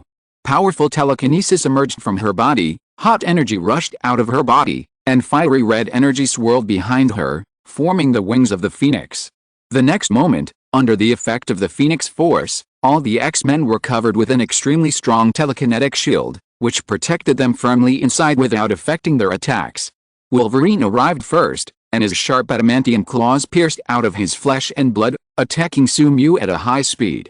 Su-mu was thinking about how to strip off the Phoenix Force at this time, and it was at this time that Wolverine's attack brought him back to his senses. Looking at Wolverine, who was constantly attacking outside his 5-meter range, and grinning at him, he put his two fingers together to make a sword finger and made a slight stroke.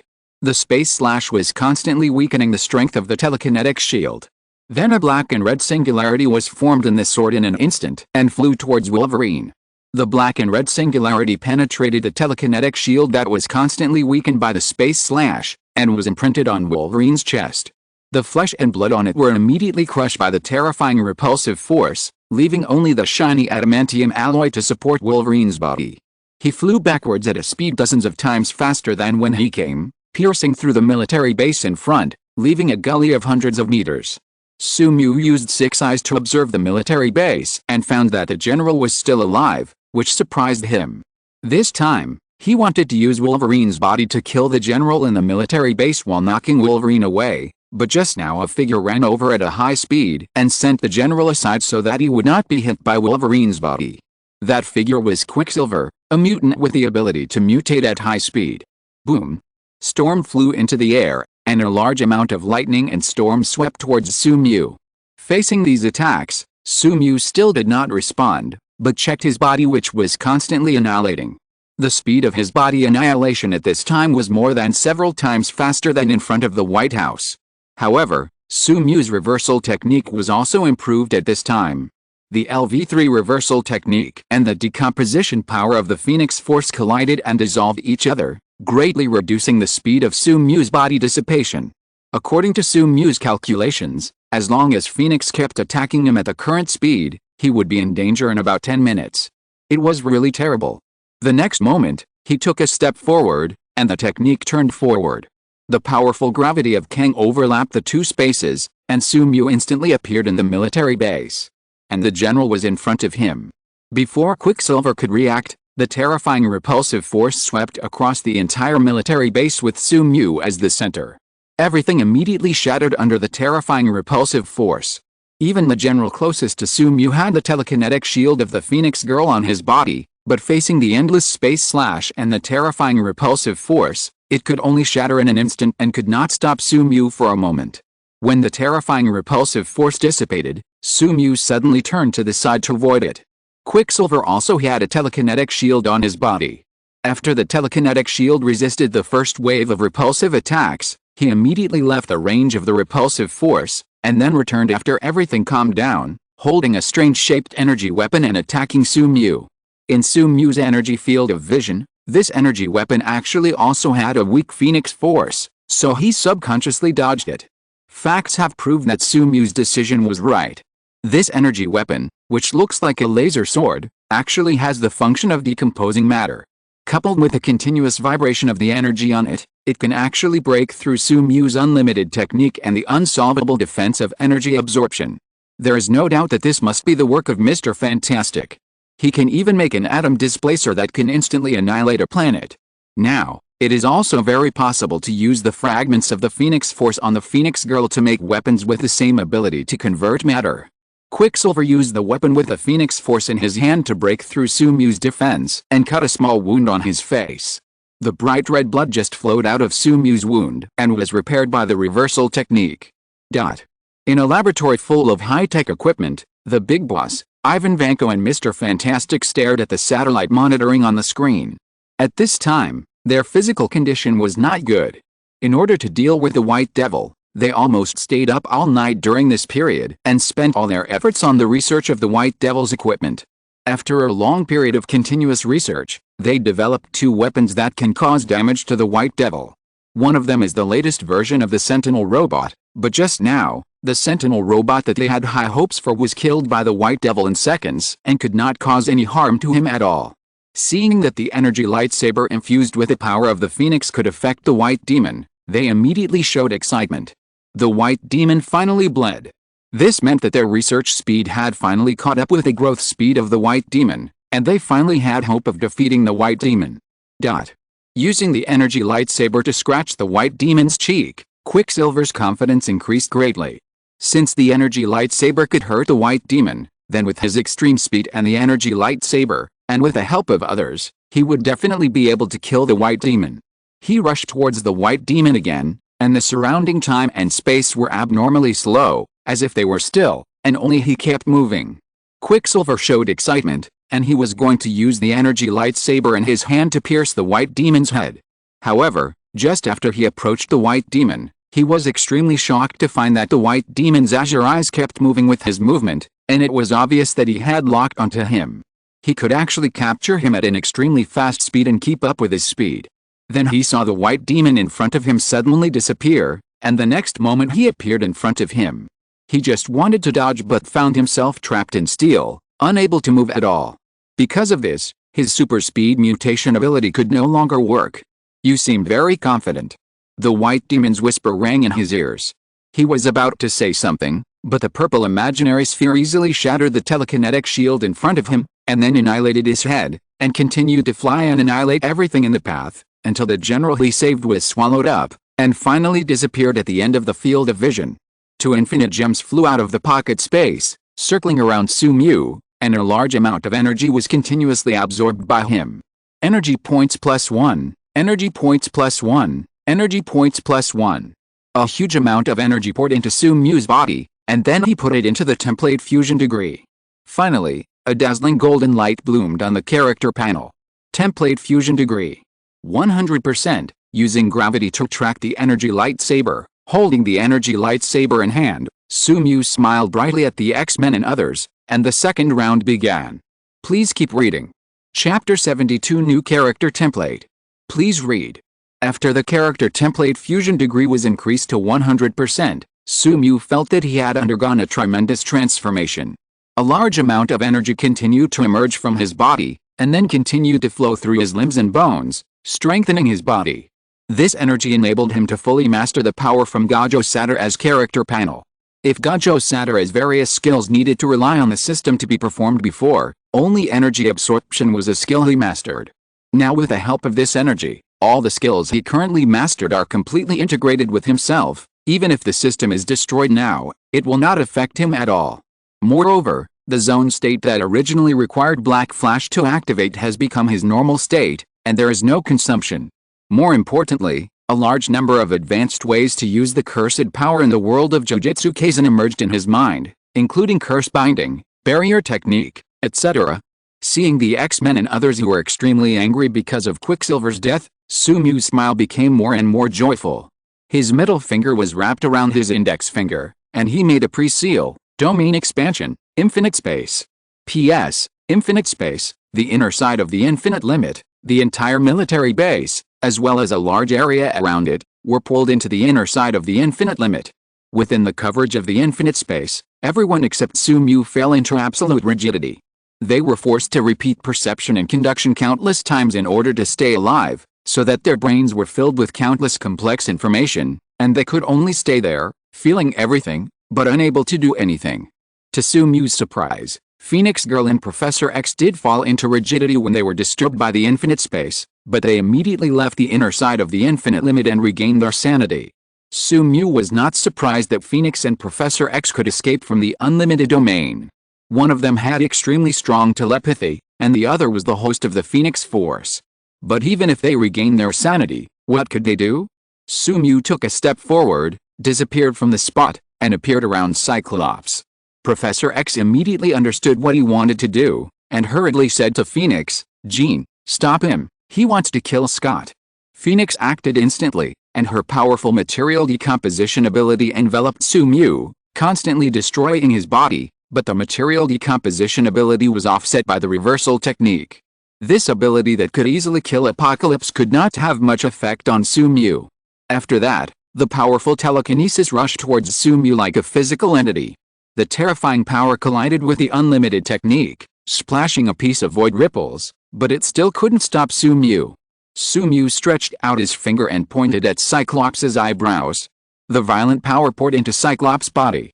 The surface of his body immediately lit up with a dazzling light, and in an instant it was torn apart by the violent energy and turned into powder.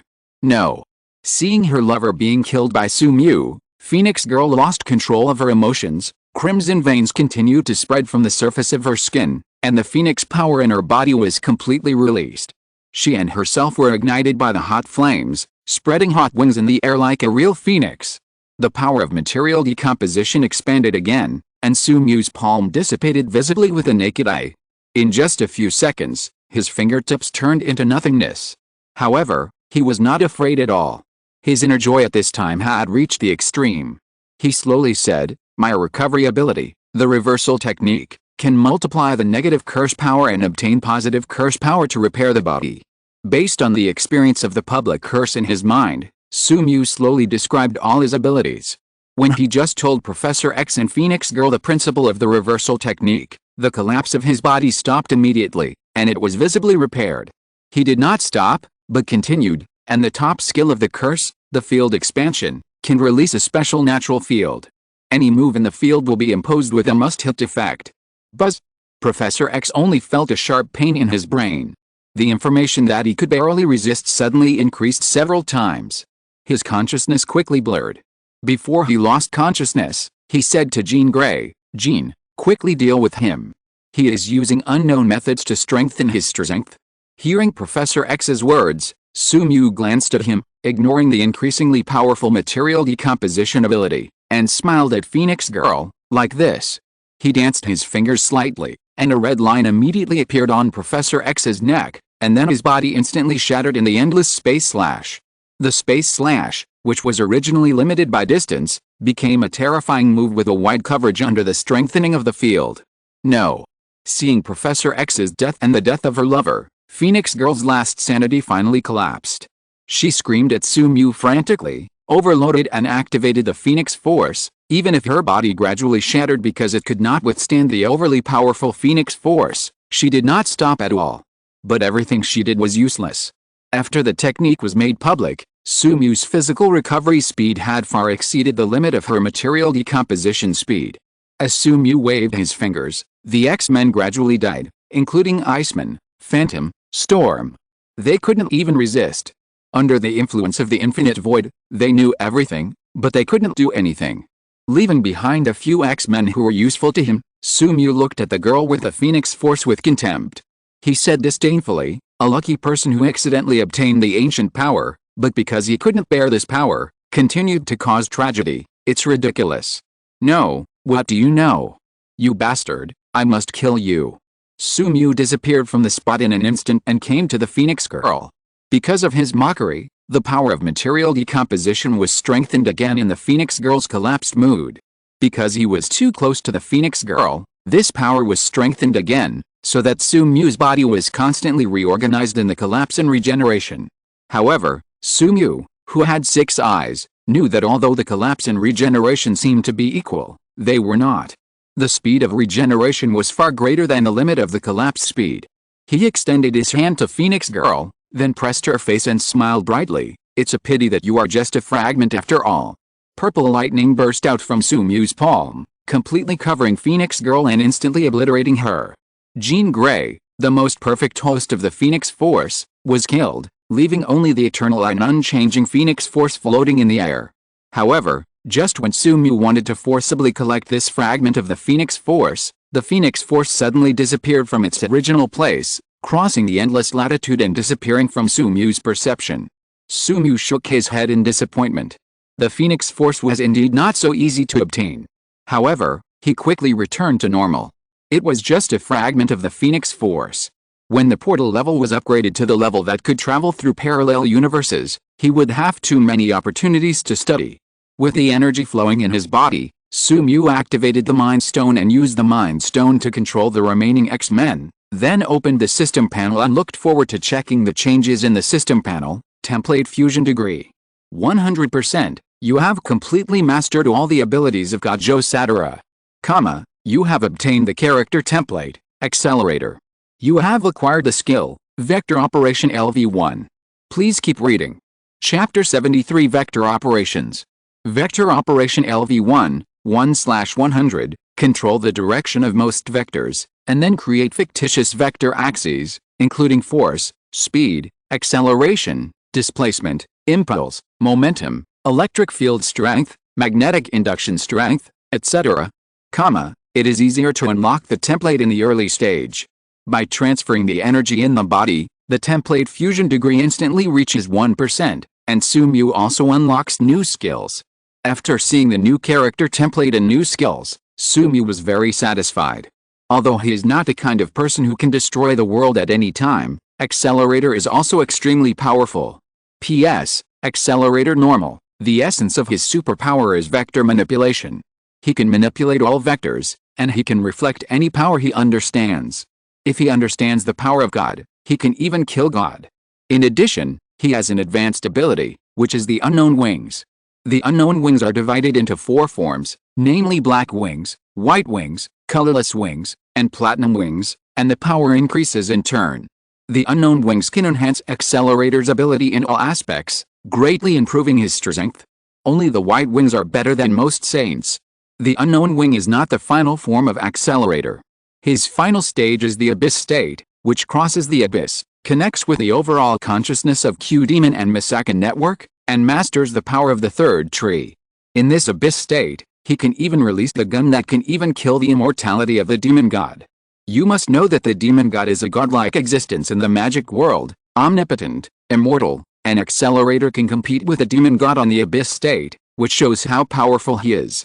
Therefore, Accelerator's strength is far stronger than Gojo Satoru, so that the difficulty of improving his character template fusion is also much higher than Gojo Satoru. However, Sumiyu is not worried. At this time, he has the infinite gems. What limits him is not energy, but the speed of absorbing energy. As long as he continues to absorb the energy of the infinite gems, he can unlock Accelerator's character template to 100% sooner or later. He has begun to look forward to the next character template. Take out another symbiote whose consciousness has been erased from the pocket space, control it to cover the whole body, and form clothes. This symbiote specially modified by Sumiyu does not have the weaknesses of ordinary symbiotes. It is not afraid of flames and sound waves, and it will give the host strong physical fitness and recovery ability. If an ordinary person coexists with a symbiote, he will immediately become a Spider-Man level strong man. But even if the symbiote is already very powerful compared to mortals, when it joins the battle between Sumiyu and Phoenix Girl, it is still easily annihilated by the powerful ability to decompose matter. The gap between it and Sumiyu is just like the gap between it and mortals, which comes from absolute suppression. Thinking of Phoenix Girl, Sumiyu suddenly felt a little sorry. The Phoenix Girl in this universe has obviously less Phoenix power in her body, but even if it is just a smaller fragment, it can still exert such power, which makes him more curious about the Phoenix power. And he is also curious about where this fragment of Phoenix power will go, and whether it will be absorbed by Phoenix Girls in other parallel universes.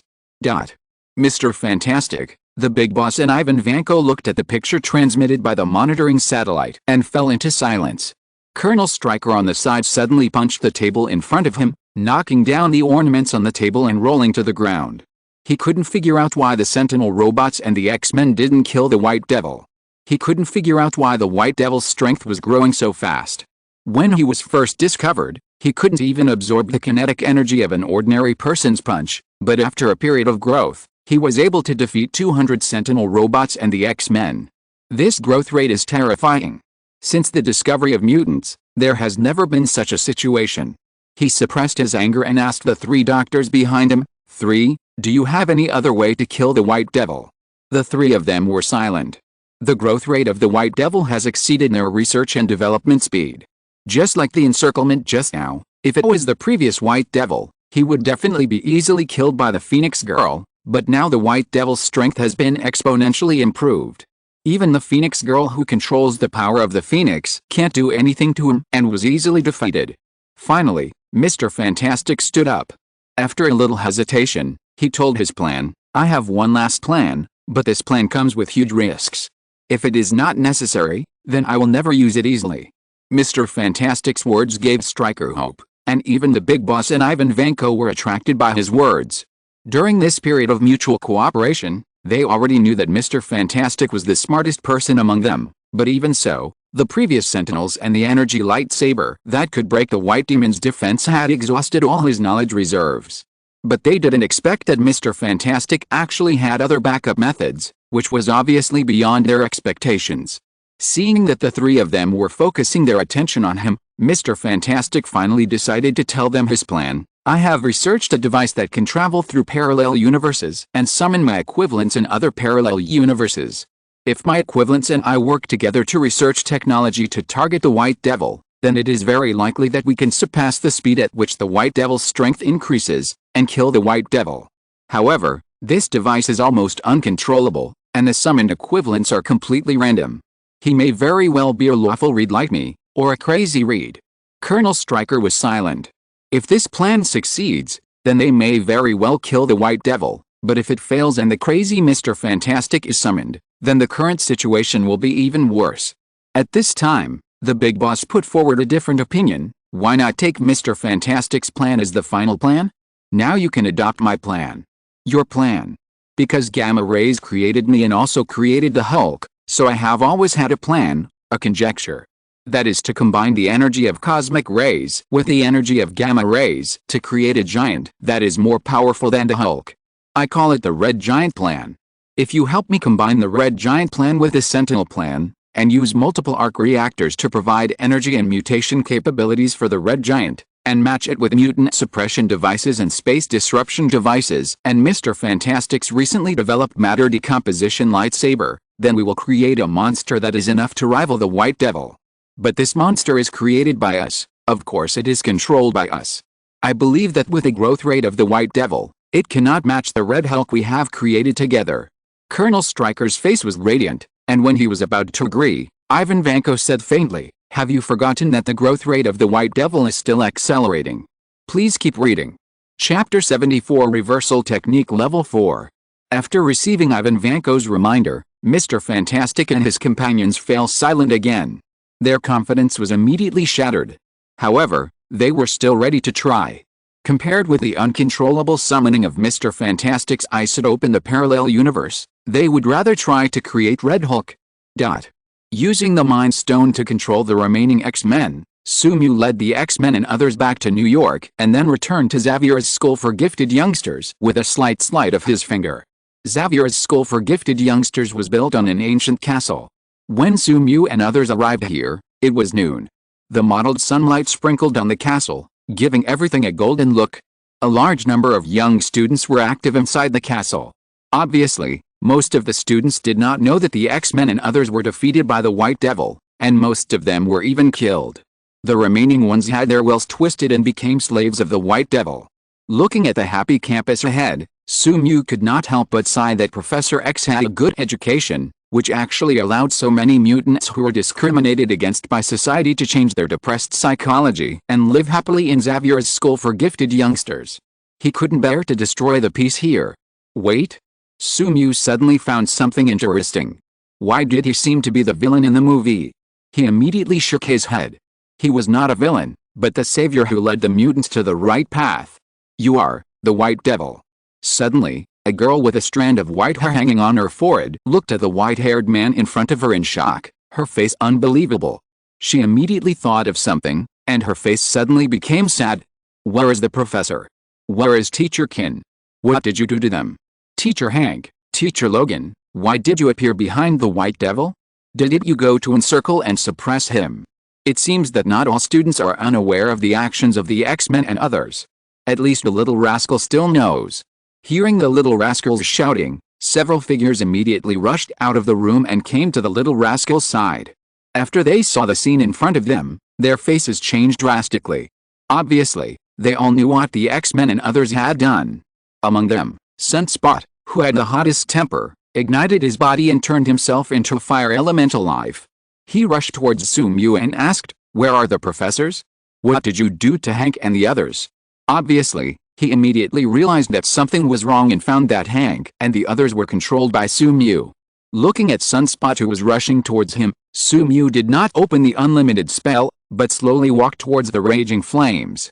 When he reached 5 meters away from Sunspot, his body flashed and appeared in front of Sunspot, pinching his head like magma. He was originally a peace-loving person and did not want to kill any student of Xavier's School for Gifted People at this time. "But why do you force me?" Sumu said helplessly. He sighed, and black and red lightning flashed in his palm. Sunspot's head was immediately crushed by the terrifying force, and the hot brain and blood were repelled from Sumu's body, unable to get close to him at all. Sunspot's rapidly hypothermic body was bounced off by the unlimited spell. Under the angry roars of Little Rogue and others, the yellow gem shone around Sumu, illuminating the entire Xavier School for Gifted Youngsters. The fear on the faces of Little Rogue and others disappeared immediately, replaced by joy. Little Rogue came to Sumu and said with a smile, "Professor Sumu, you are back after defeating Professor X." Sumu stroked Little Rogue's head, ruffled her hair completely, and then smiled and said lightly, "Of course, Professor X has been eliminated by us." "That's great." Little Rogue smiled brightly from the heart. So far, Sue's shield has gained a lot of strength. Looking at the many mutants looking at him with admiration in front, the director was very pleased. At this time, there are still 3 X-Men left alive, namely Beast Hank, Mystique and Wolverine. They all have different roles for Sumu. Among them, Beast Hank's research and development capabilities are not as good as Tony Stark's, but they should not be underestimated. As a repairman of the Ark, he is definitely a waste of talent. Then the adamantium in Wolverine's body has merged with his self-healing factor to become a renewable adamantium. If his bones are continuously removed, the adamantium will become a renewable resource. Sumu couldn't help but sigh that he was too kind. Not only did he let his enemy go, but he also found him a new and promising job. Finally, There was Mystique, who could transform into all kinds of people. This ability was what Sumu valued the most. Of course, Sumu was not doing this for entertainment, but because of her mutant ability to transform into anyone, Mystique was a natural agent and would definitely be the backbone of S.H.I.E.L.D. in the future. After teleporting Beast Hank to the Ark and dismissing Wolverine, Sumu led Mystique to the new Seaview villa that he had purchased some time ago. He ordered the Hollywood actress to give Mystique all kinds of teachings, and Sumu began to exercise his skills in the Emperor-like service. The first skill he exercised was not the newly acquired vector operation, but the reversal technique. In the past, he had been fighting against Phoenix's material decomposition ability, and his experience in the reversal technique had increased greatly, and it was about to be upgraded. And judging by the time now, Jane Foster will soon deliver the takeaway. He doesn't want to wait for the takeaway but not be able to take it out. After all, even if Jane Foster is killed, the reality gem will not condense into a solid. Enjoying the services of Hollywood women and Mystique who keeps changing her body, Sumu keeps using energy to hurt many Hollywood actresses, and then uses the reversal technique to repair their injuries. The system's prompts keep ringing in his ears: energy points +1, reversal technique experience +1, reversal technique experience +1, reversal technique experience +1. With Sumu's continuous efforts, the system finally sounded different prompts: reversal technique experience +1, congratulations, your skill reversal technique has been upgraded. Reversal technique LV4, 1/5000, it turns the negative energy of the cursed power into positive energy, has a strong healing effect, and reverses things to their original state. It can be used on others and non-living things. A lot of information emerged in his mind, and with a sudden shiver, Sumu had completely digested the information in his mind. As expected, the LV4 reversal technique has also received a huge improvement. Not only has the treatment effect been increased several times, but the nature of the treatment has also changed. If the original reversal technique was only for treatment, then the current reversal technique is an optimization that can transform matter into its original state. For this reason, the reversal technique can be used on inanimate objects. And after the reversal technique reaches LV4, Sumu's control over his body has reached perfection. He can control his youth at will, constantly transforming between childhood and old age. After digesting all the information, Sumu grinned.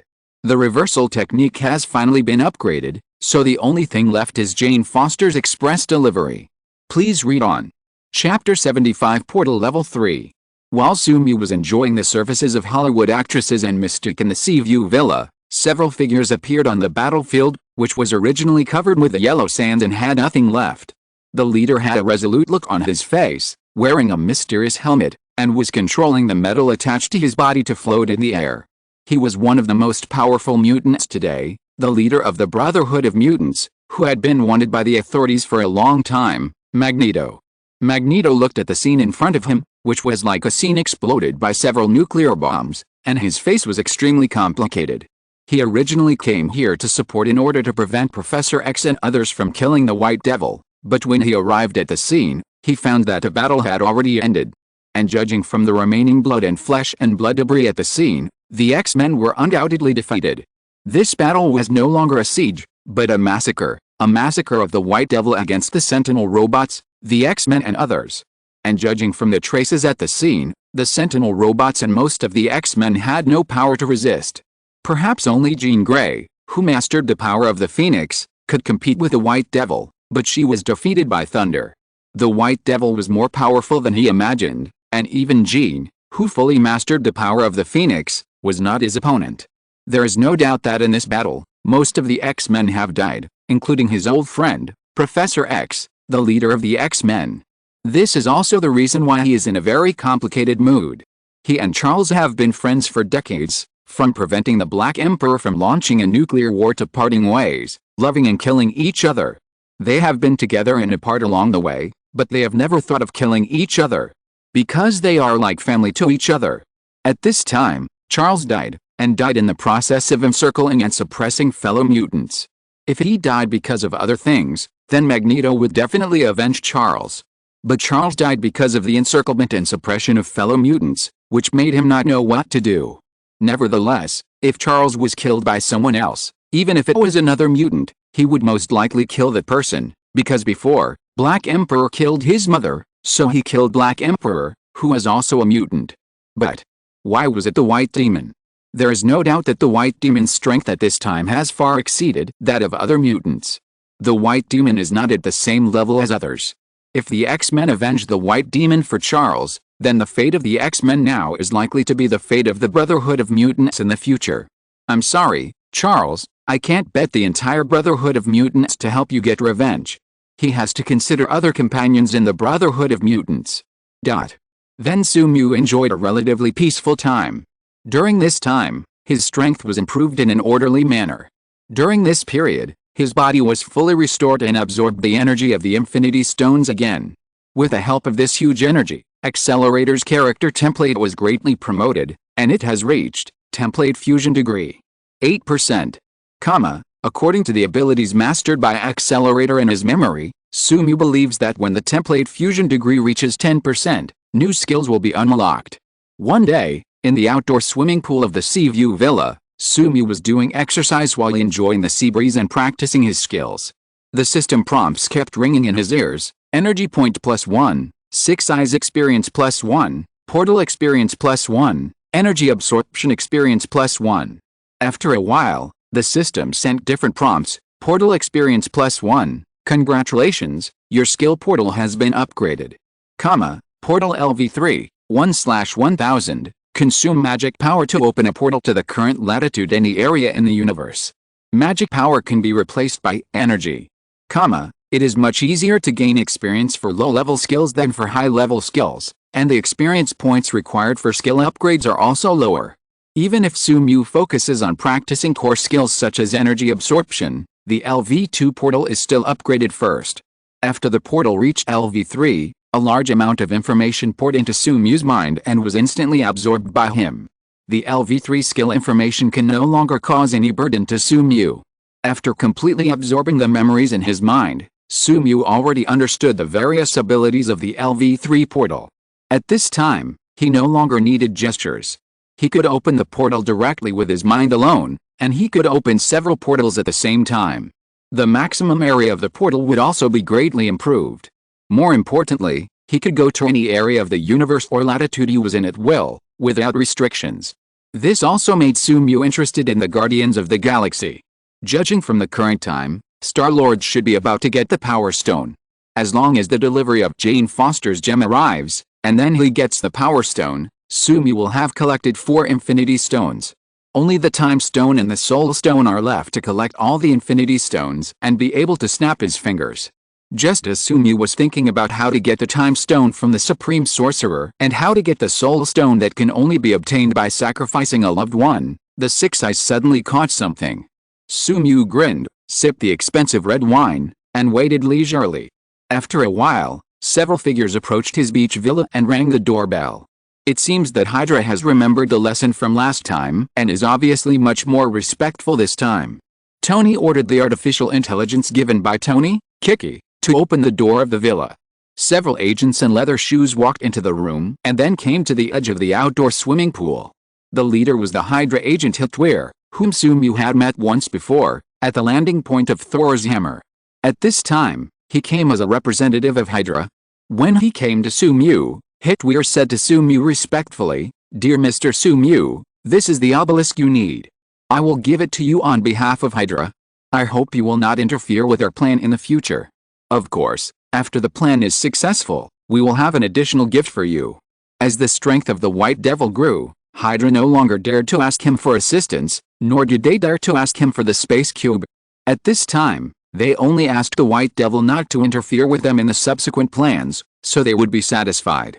However, they still expected the obelisk to kill the White Devil, so that the biggest obstacle for Hydra to rule the world would disappear. But they did not have much expectation for this.